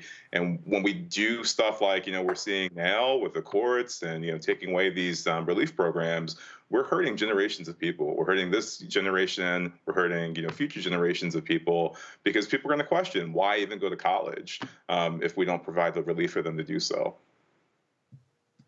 From the panel, Joe, you're first. Yeah, I'm just I'm glad that you guys, to the extent that you have been able to benefit from this program. What is the thing that you would want potential college students to know? What could we say to them collectively, people that are maybe being dissuaded because of the prospect of debt? COVID really brought this out for folks, right? When people were paying to be on campuses, and it made them rethink on some level. How do we tell our kids and everyone to continue to dream and to know that if they're as wise and prudent as they can be, faith and works will come together, and we'll still find a way to do this and get your education funded? How do we talk to them about that? I mean, I would say, please go ahead. I can just give the real world example of counseling not only our foster children, but other children in the community, and say, it's your responsibility to dream your future, and it's the community's responsibility, and everyone, your adults, your caregivers, to make sure that you have the resources and the opportunities to actually pursue that dream.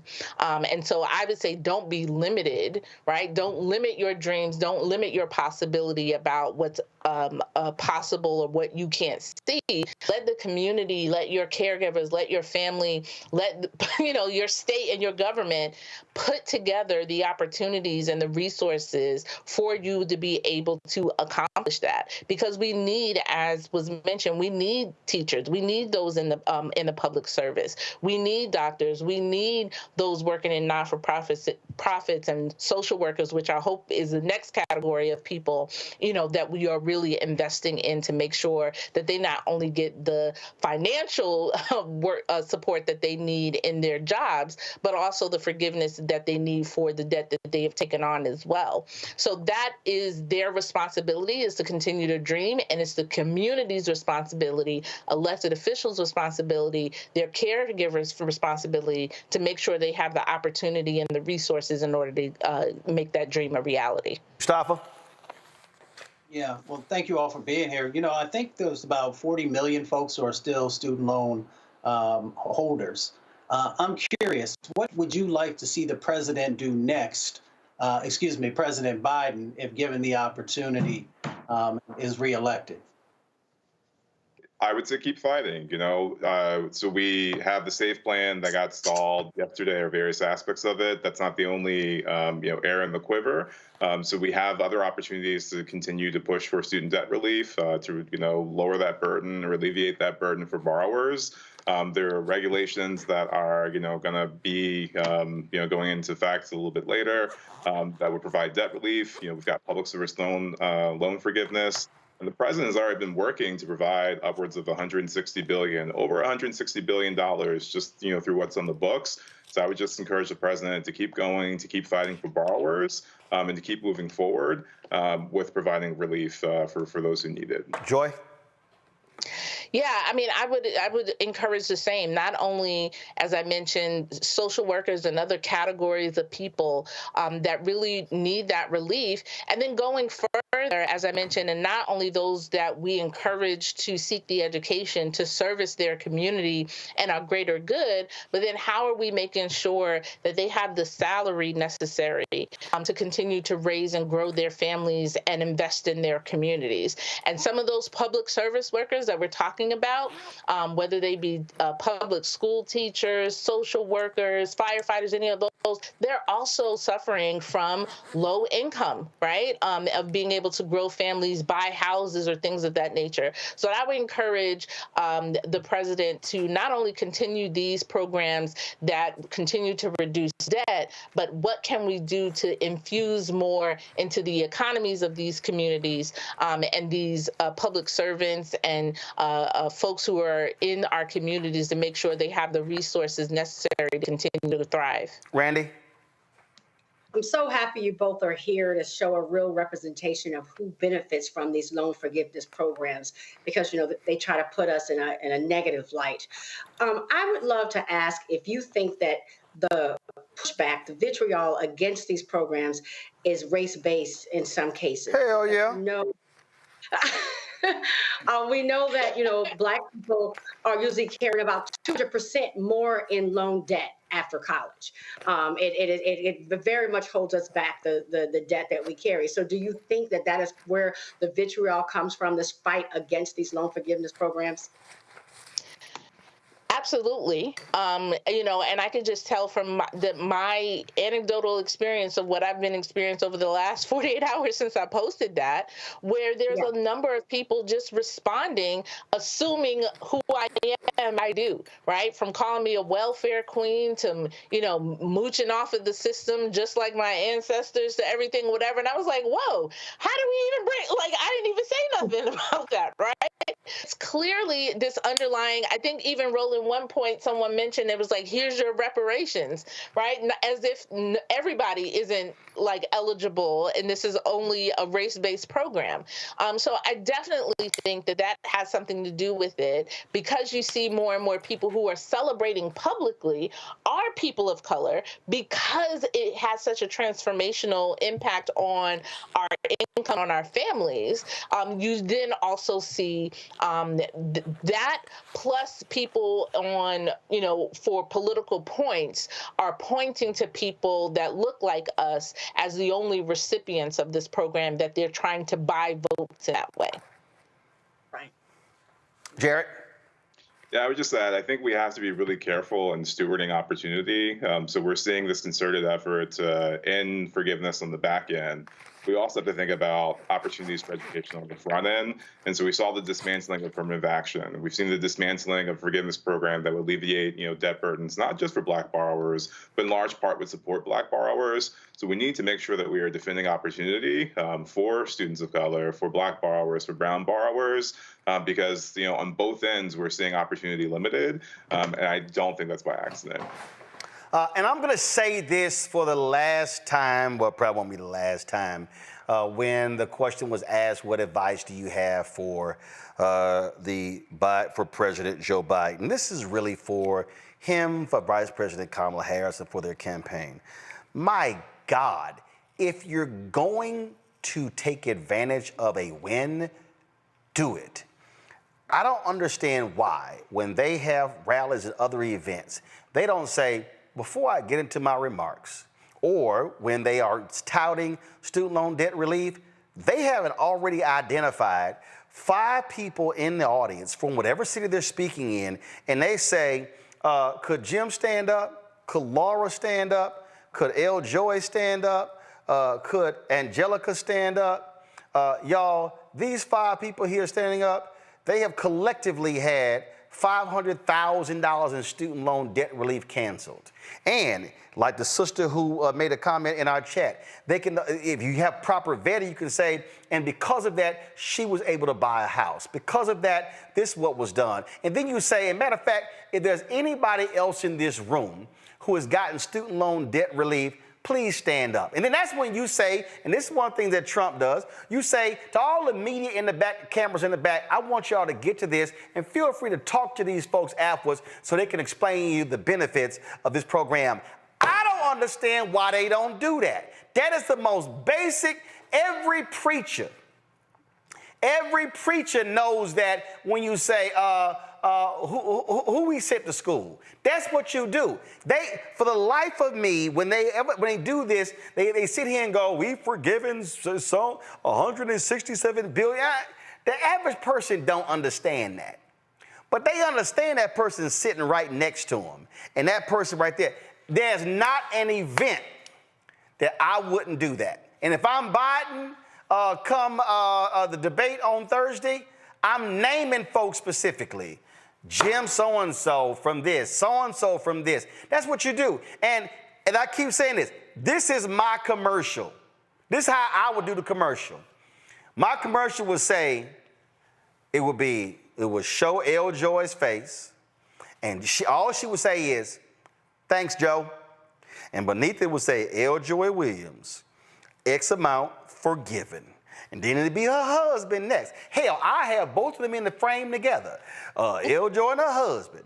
And he go, thanks, Joe. And she go, thanks, Joe. Or they say it together. My whole commercial would be, thanks, Joe. Thanks, Joe. Thanks, Joe. And at the end, it would be a slide. 167 or 170 billion forgiven, 4.4, whatever the number is. And then, boom. I approve this message. To me, that's basic as hell. And you show some white folks, some black folks, some Latino folks, some Asian folks, some Native American folks, some folks with some blue hair, some pink hair, some black hair. You show everybody because you send the message that this who benefits. But that's just me. All right, Jared, L. Joy, I appreciate y'all. Thank you so very much. Joy, tell everybody when your serious show come on. Oh, my serious show is Sunday Civics. I mean, you got all that big ass background behind you and the big ass microphone. You got to tell everybody, girl, you got to learn branding. See, just because you got your loan forgiven don't mean you understand branding. Let me help you out. Go ahead. I'm neglectful on wishing to the Roland Martin School of Brandon. But I have to.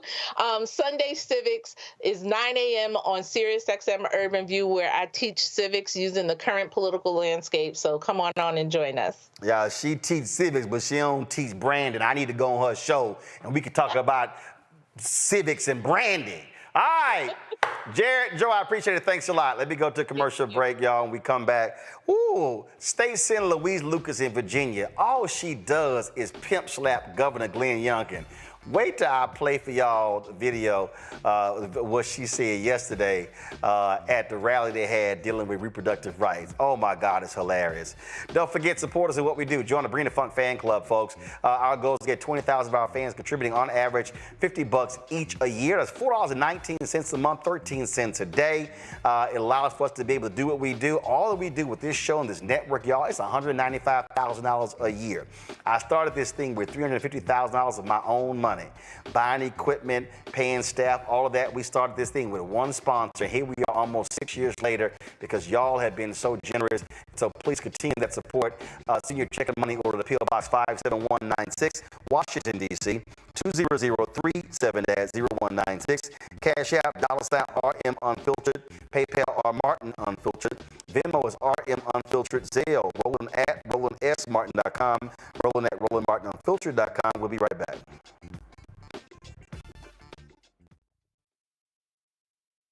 Hello, my brothers and sisters. This is Bishop William J. Barber II, co-chair of the Poor People's Campaign, a national call for moral revival, and president of Repairs of the Breach. And I'm calling on you to get everybody you know to join us on Saturday, June 29th at 10 o'clock a.m. in Washington, D.C.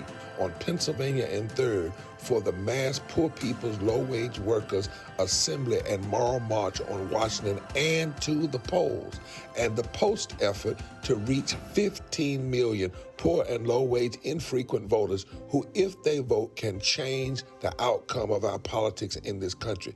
Our goal is to center the desires and the political policy agenda of poor and low-wage persons, along with moral religious leaders and advocates. Too often, poor and low-wage people are not talked about, even though in this country today, there are 135 million poor and low-wage persons. There's not a state in this country now where poor and low-wage persons do not make up at least 30% of the electorate. It is time that the issues of poor and low-wage people be at the center of our politics. Living wages, health care, things that matter in the everyday lives. We will no longer allow poverty to be the fourth leading cause of death in this country. We must let our voices be heard. Join us. Go to our website, www.poorpeoplescampaign.org. RSVP. Get others to come. Get a bus. Get a van. Get on the train. Come and let our voices be heard and our votes be felt. Lift from the bottom so that everybody rises.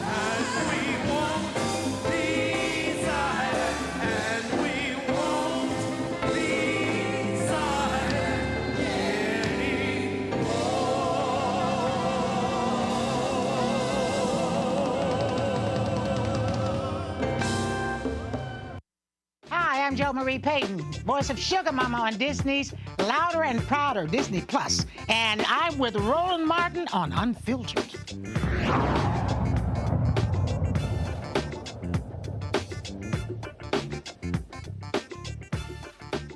I dare say one of the most gangster politicians in America is Virginia State Senator Louise Lucas. Now, y'all, she gave Governor Glenn Youngkin, that Republican, fits in the last session and blocked his plans to bring the Washington Wizards and the Capitals and the Mystics to Virginia in a sweetheart deal. Well, yesterday in Virginia, there was a rally marking the second anniversary of the Supreme Court's Dobbs decision, which overturned Roe v. Wade. She was one of the speakers there. And Lord, I saw this comment and I told my team, y'all pull this comment with the quickness, because I gotta play this. Roll it. I know you're Well, you all know why I'm walking with this cane. I had total knee surgery for keeping my foot up Glenn Youngkin's ass all session.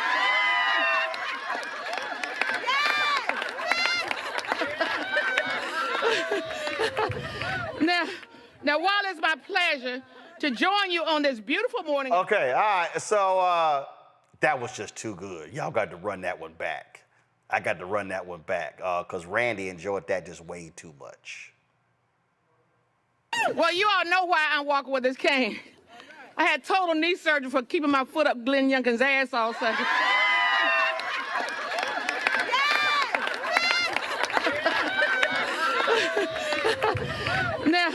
Now, while it's my pleasure to join you on this beautiful morning in the park.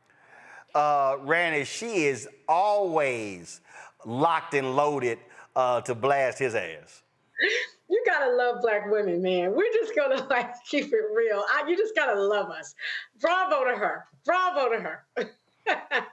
I mean, she's all. I mean, first of all, she's always jamming up Youngkin Mustafa, and again, he really thought that he was going to be able to run that. Matter of fact, this was a tweet that she posted. It's funny Glenn Youngkin attended the March for Life today because his bills to restrict abortion all marched right into my trash can bin. That was a tweet that she posted in 2023, right there, Mustafa. Yeah, the state senator, she's not playing with folks. And I appreciate her because she uses humor, but she also puts a spotlight on the injustices that the governor continues to do. he's one of them smooth operators. You know, he figured because he has the right words and he has that look like he just stepped off of being a vice president on TV, that he can get away with the same types of injustices that those who wear sheets often do. So I appreciate her by not only pulling that sheet off of him, but also showing how the policies that he's been trying to move forward on are actually very hurtful to so many different types of people. So I appreciate her, and I hope she continues to put that spotlight on him. Joe, this here was a meme that went around after that arena bill was killed by Senator Louise Lucas. Y'all go to my iPad at least. I love this one here. Youngkin and Leonis's $5 billion arena. Oh my God, that was just too funny. And she ain't got no problem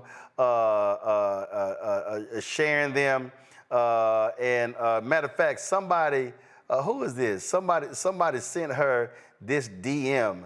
I don't know who this is. They said, "Get off Twitter, you old hag." She said, "You get off Twitter before I call you a parole officer." I mean, again, she ain't got no problem clapping back at folk. I love it. And I'm trying to find, oh my God, the photo I'm trying to find, y'all are going to absolutely love when I find it. Because there was a photo of when Youngkin was giving his news conference, and he was complaining about the Senate. Of course, she was over appropriations, blocking the bill. And so here he was in the news conference, and in the background was Lucas standing on the steps overlooking him, looking like this here, and just smiling. Like, I got you. Joe, that's the kind of pettiness, Joe, I love.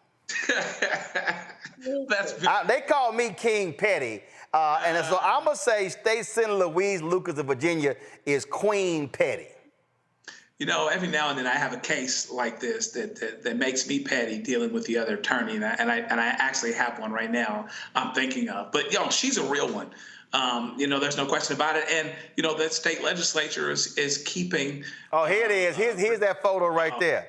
Here's that photo. He was talking, and she literally is standing back. Y'all, Mazoon, look at this. She look like, Yeah, she like, you actually thought... you thought you were going to get this bill, and you had to deal with this black woman right here. Oh, my God, that's just too funny. She was just chilling. And you see, I don't know who it is right next to her, but both of them are smiling like, we got your ass. Right. It's sitting there with their arms folded, like me when I'm as a Laker fan at a Clipper game. You know what I mean? So, she's a real one. Well, let's be real clear. Y'all had to fire y'all coach because y'all sucked this year. But go on right ahead. See, you brought that up. You brought that up. So you made me go get the baby powder to smack your ass because y'all were awful. We did. We're in the wilderness. But go ahead. All right, we'll finish. Find our way out. You should have finish your little point. Yeah, for sure. But, she's a real one, right? Now I'm not even focused on this anymore. But no, she's a real one. But fortunately, the state legislature is keeping them in the 21st century, keeping Virginia in the 21st century, despite what the governor's trying to do. I'm trying to find, because I know that was some other ones. But just the constant petty, and what she's constantly doing, she's constantly reminding Randy, she's constantly reminding Youngkin, you might be the governor, but you still got to come through the House and the Senate. And it kills this governor to deal with the fact that it's a black Speaker of the House, first time ever, in my frat brother Don Scott, and the most powerful state senator is this Delta State Senator Louise Lucas. It killing Youngkin that his agenda has been stifled by these two bold black folks. Oh, that's why they're so against DEI, because they just mad when we get in those positions. And when we get in those positions, you have people like Senator Lucas who are courageous. She makes her points. She's not scared to fight against him. And I am sure that he is not accustomed to that. So she's funny. of course, but she's smart and she's getting stuff done and she's blocking him from doing things that hurt us. I'm absolutely tickled. Here was another video. I got to play this. Y'all pull the audio up. Check this out. One person should be able to determine whether or not this arena goes In through? this case, yes. Why? Because I have the prerogative to do that, and because I believe it's in the best interest of the Commonwealth not to bring that arena to the Potomac Yard on the backs of the taxpayers of the Commonwealth of Virginia. I love it because, again, so we know how power works, and so she was letting them know, hold up, y'all been having the power all these years. This is what's happened. This is the video of when she was overlooking Glenn Youngkin. Her tweet says, even when I was close to defeat, I rose to my feet. Watch this. Borrowing capacity or credit rating. Still Snoop Dogg and D.I. Oh, West Coast. Still doing this. Oh my goodness. Oh my, That's my favorite line from that song. Oh my God, that's too funny. Go ahead, Joe. I stay close to defeat, and when I was close to defeat, I rolled to my feet. My life's like a soundtrack. I rolled to the beat in Virginia. Bam. Woo! Y'all go ahead and play that clip again. Go ahead and play that. I gotta hear that one last Once you time. turned on Dre, I gotta hear that one last time when she spoke yesterday. Just too funny. Roll it. I had total knee surgery for keeping my foot up Glenn Youngkin's ass all Sunday.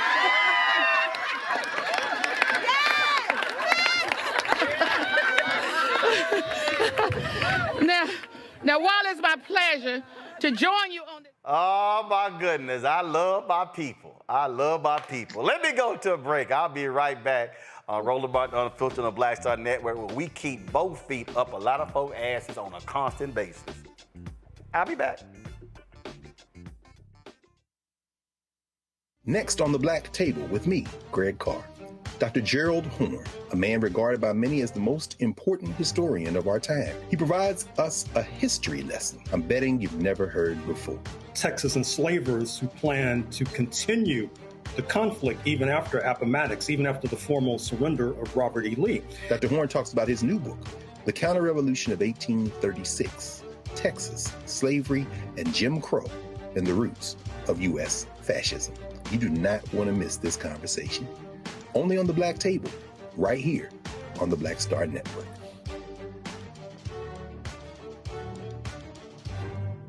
On a next, A Balanced Life, it takes a village to raise a child, and truer words have never been spoken. If you're raising a child, you know that it's a blessed challenge like no other.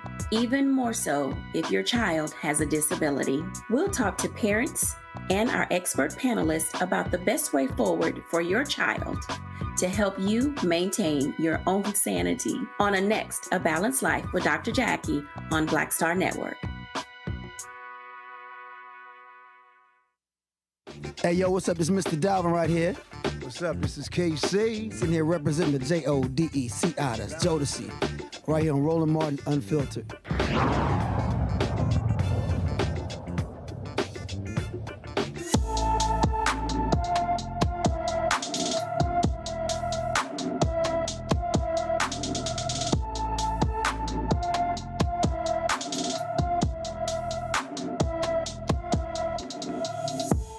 Dakari Babb has been missing from Norfolk, Virginia since March 21st. The 16-year-old is 5 feet 6 inches tall, weighs 180 pounds with black hair and brown eyes. He was last seen wearing a black sweatshirt, pants, and shoes. Anyone with information about Dakari Babb should call the Norfolk, Virginia Police Department at 757-664-7000, 757-664-7000. Folks, this story out of West Virginia is a true nightmare. A white couple is accused of using their black adopted children as slaves, locking them in a barn and forcing them to perform farm labor. Donald Ray Lance and Jean K. Whitefeather were initially arrested in October following a wellness check during which authorities found 2 of the couple's 5 adopted children locked in a shed on their property. Authorities said the shed only had a small porta potty and no running water. A 14-year-old boy was reportedly found with open sores on his bare feet. The kids told authorities they were forced to sleep on the concrete floor without a mattress or padding. In court, Whitefeather claimed that the shed was a teenage clubhouse and the children weren't locked inside.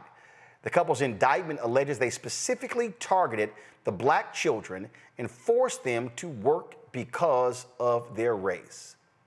Joe, what the hell?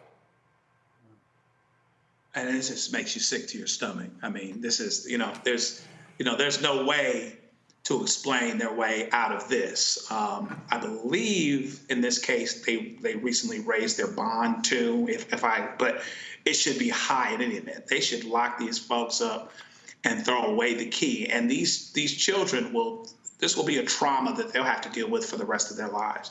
And so just in case you're not sure that, there's still these thoughts and these notions out there, even when someone is actually adopted and brought in, and made family, you still have to understand that there is a legacy and there's a history that has people treating even people that are supposedly adopted as their own in a way that implicates race and that implicates white supremacy. It sounds like they treated the black kids different than the white kids too. So God bless these kids. I hope that they find a way to be okay day at a time. Mustafa? Well, the folks love to say that racism doesn't exist. It's something from the past. And this just highlights that, once again, these types of things continue to happen. We hope that this is a rarity, but we know that, the feelings that folks still have about the dehumanization of black people in this country. So, one, we have to keep sharing these stories. Two, we got to make sure that when people do these types of things, that the full letter of the law comes forward and they're held accountable. And three, we got to figure out a way in this country how to love each other. I know that's probably the most difficult of those three things that I just mentioned. But if we don't, this country is going to continue to just fall apart. So we'll see how we move forward over the next couple of years. Randy? What we're seeing is pure evil. And I don't just want the parents prosecuted.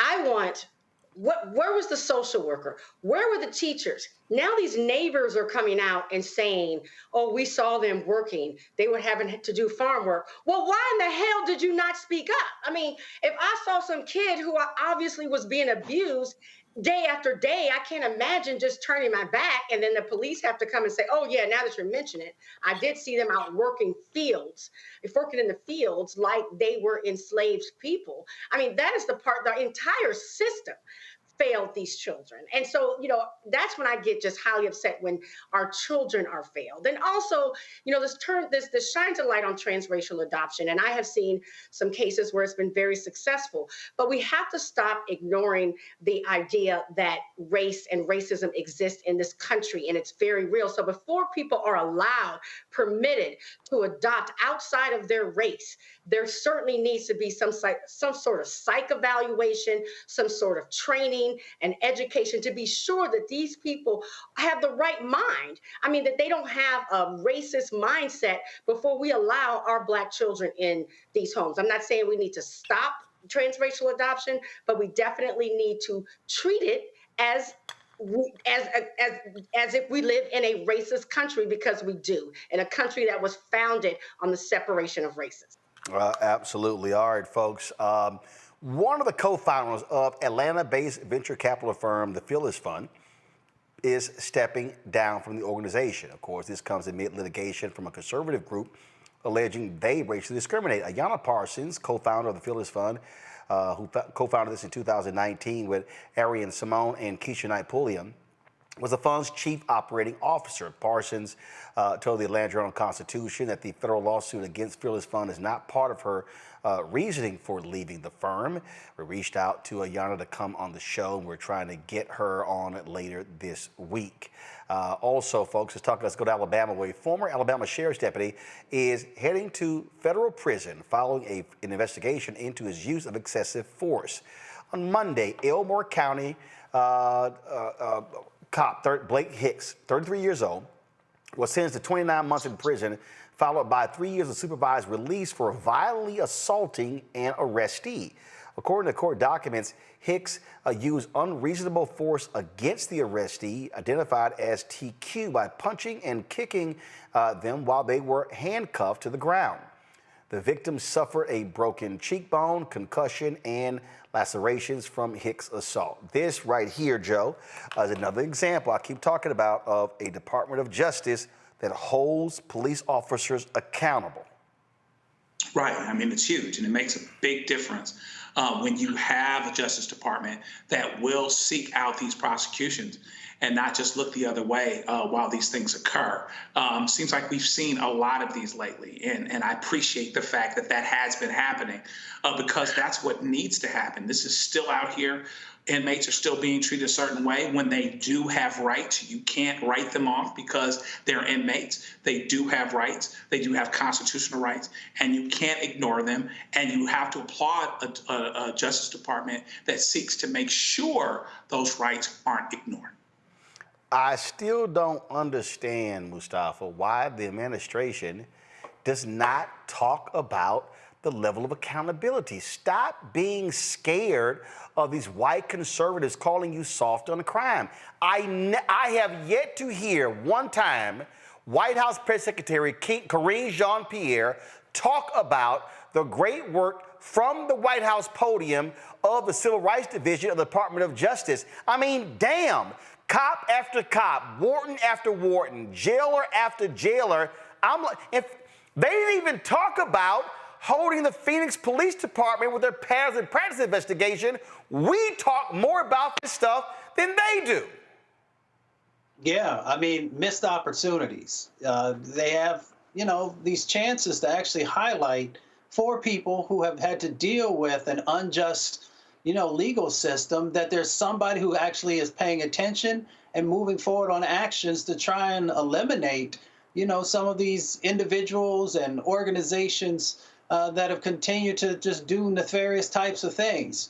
Now, I don't know if they continue to chase that mythical voter and hoping that if they don't talk about these issues that somehow, the white male voter who's never voted for Democrats might be convinced to do so. But, if that's the case, then you have really you're just so far off the mark. So one, they've been doing great work. Two, it should be highlighted. And three, if you don't, you're missing an opportunity to help people to know that not only do you care, but you're doing something about it. Randy? Mustafa hit the nail on the head. I do believe that oftentimes the Democrats are scared to highlight what we're doing that's right for people that some people think are wrong. And we're not going to have those people on our team anyway. So we need to start highlighting what we're doing behind the scenes and put it up on stage and say, this is what we're doing and we're fighting for every man. Absolutely. And so for folks to understand, this is the who was attacked wasn't a black family. It was a white inmate. Let's see if I can pull this up here. Because it was Tristan Quinn. Give me 1 second. Let me pull this up. Tristan Quinn speaks to the media, the law office of McPhillips, Scheinbaum, and Montgomery. So this is the inmate. He was the one who was beaten by the cop, and so again, a white inmate. So these are the things that we see. I was trying to actually, and it was a white sheriff who actually did the beating here. And so, these are the things that we see happen all the time. And so, again, I don't understand why why this administration doesn't focus on this. Because a Kentucky man will spend 1 year and 1 day in prison after pleading guilty to committing a federal hate crime. 24-year-old Brian Adams confessed to threatening a fifth grade student over Zoom in October 2020. The Department of Justice sued Adams, said Adams hurled racial slurs towards students and teachers. He threatened to hang them by a tree. After serving his prison sentence, Adams must complete 1 year of supervised release in the District of Eastern Louisiana. Same thing. I keep talking about it. Okay, we know from the FBI report, Joe, that hate crimes is on the increase African Americans, highest group. This is the DOJ holding folks accountable. We've done numerous other stories of them getting guilty pleas for folks committing hate crimes. And the numbers let you know that this is still a problem. The numbers are going up, okay? There's a political climate that seems to facilitate it. There will always be people that will benefit from being divisive, et cetera. But what we've seen are more people that feel that they're justified, that they have a righteous indignation in terms of treating people, others, a certain way.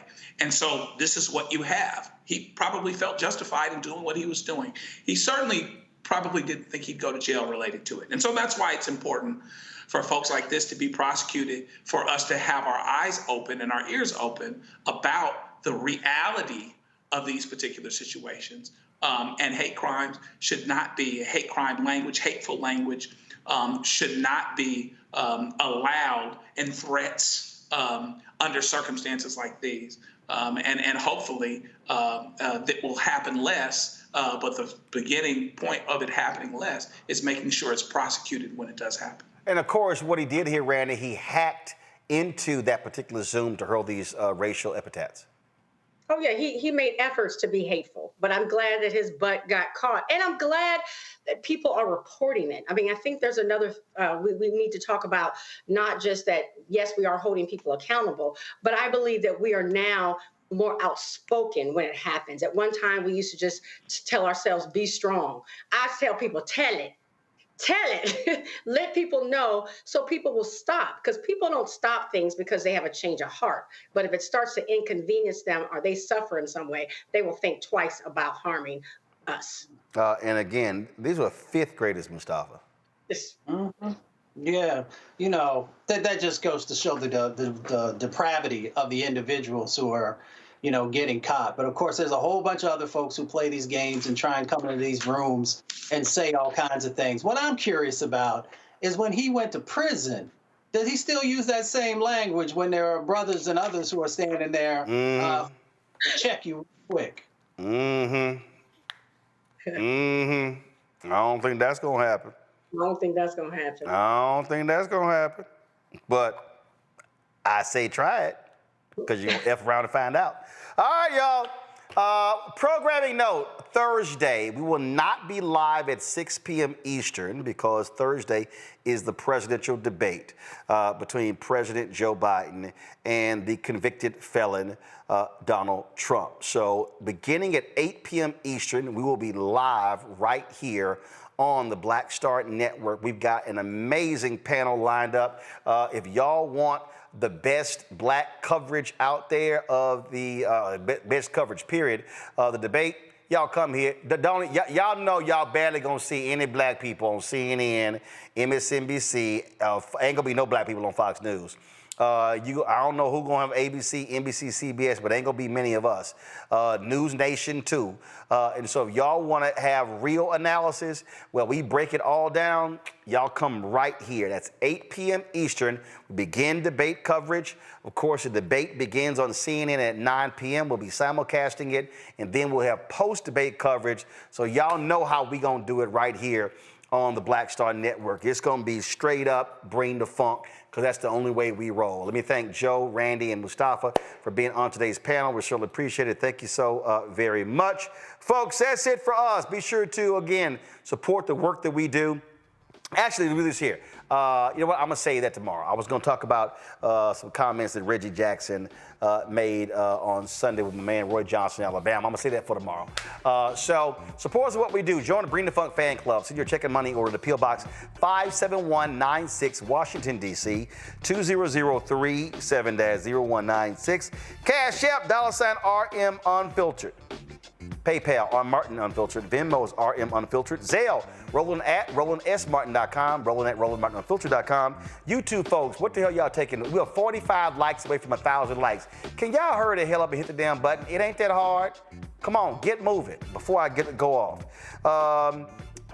Also, download the Black Star Network app. Apple phone, Android phone, Apple TV, Android TV, Roku, Amazon Fire TV, Xbox One, Samsung Smart TV. And of course, be sure to get a copy of my book, White Fear, How the Browning of America is Making White Folks Lose Their Minds, available at bookstores nationwide. Ben Bella Books, Amazon, Barnes & Noble, IndieBound, Bookshop, Chapters, Books A Million, Target. Get the audio version of Audible. Y'all hurry up. It's 32 more likes. Y'all slow as hell today. I don't know what's going on here. But I'm going to do this here. Here are the folks who have given to us via Cash App during the show tonight and yesterday.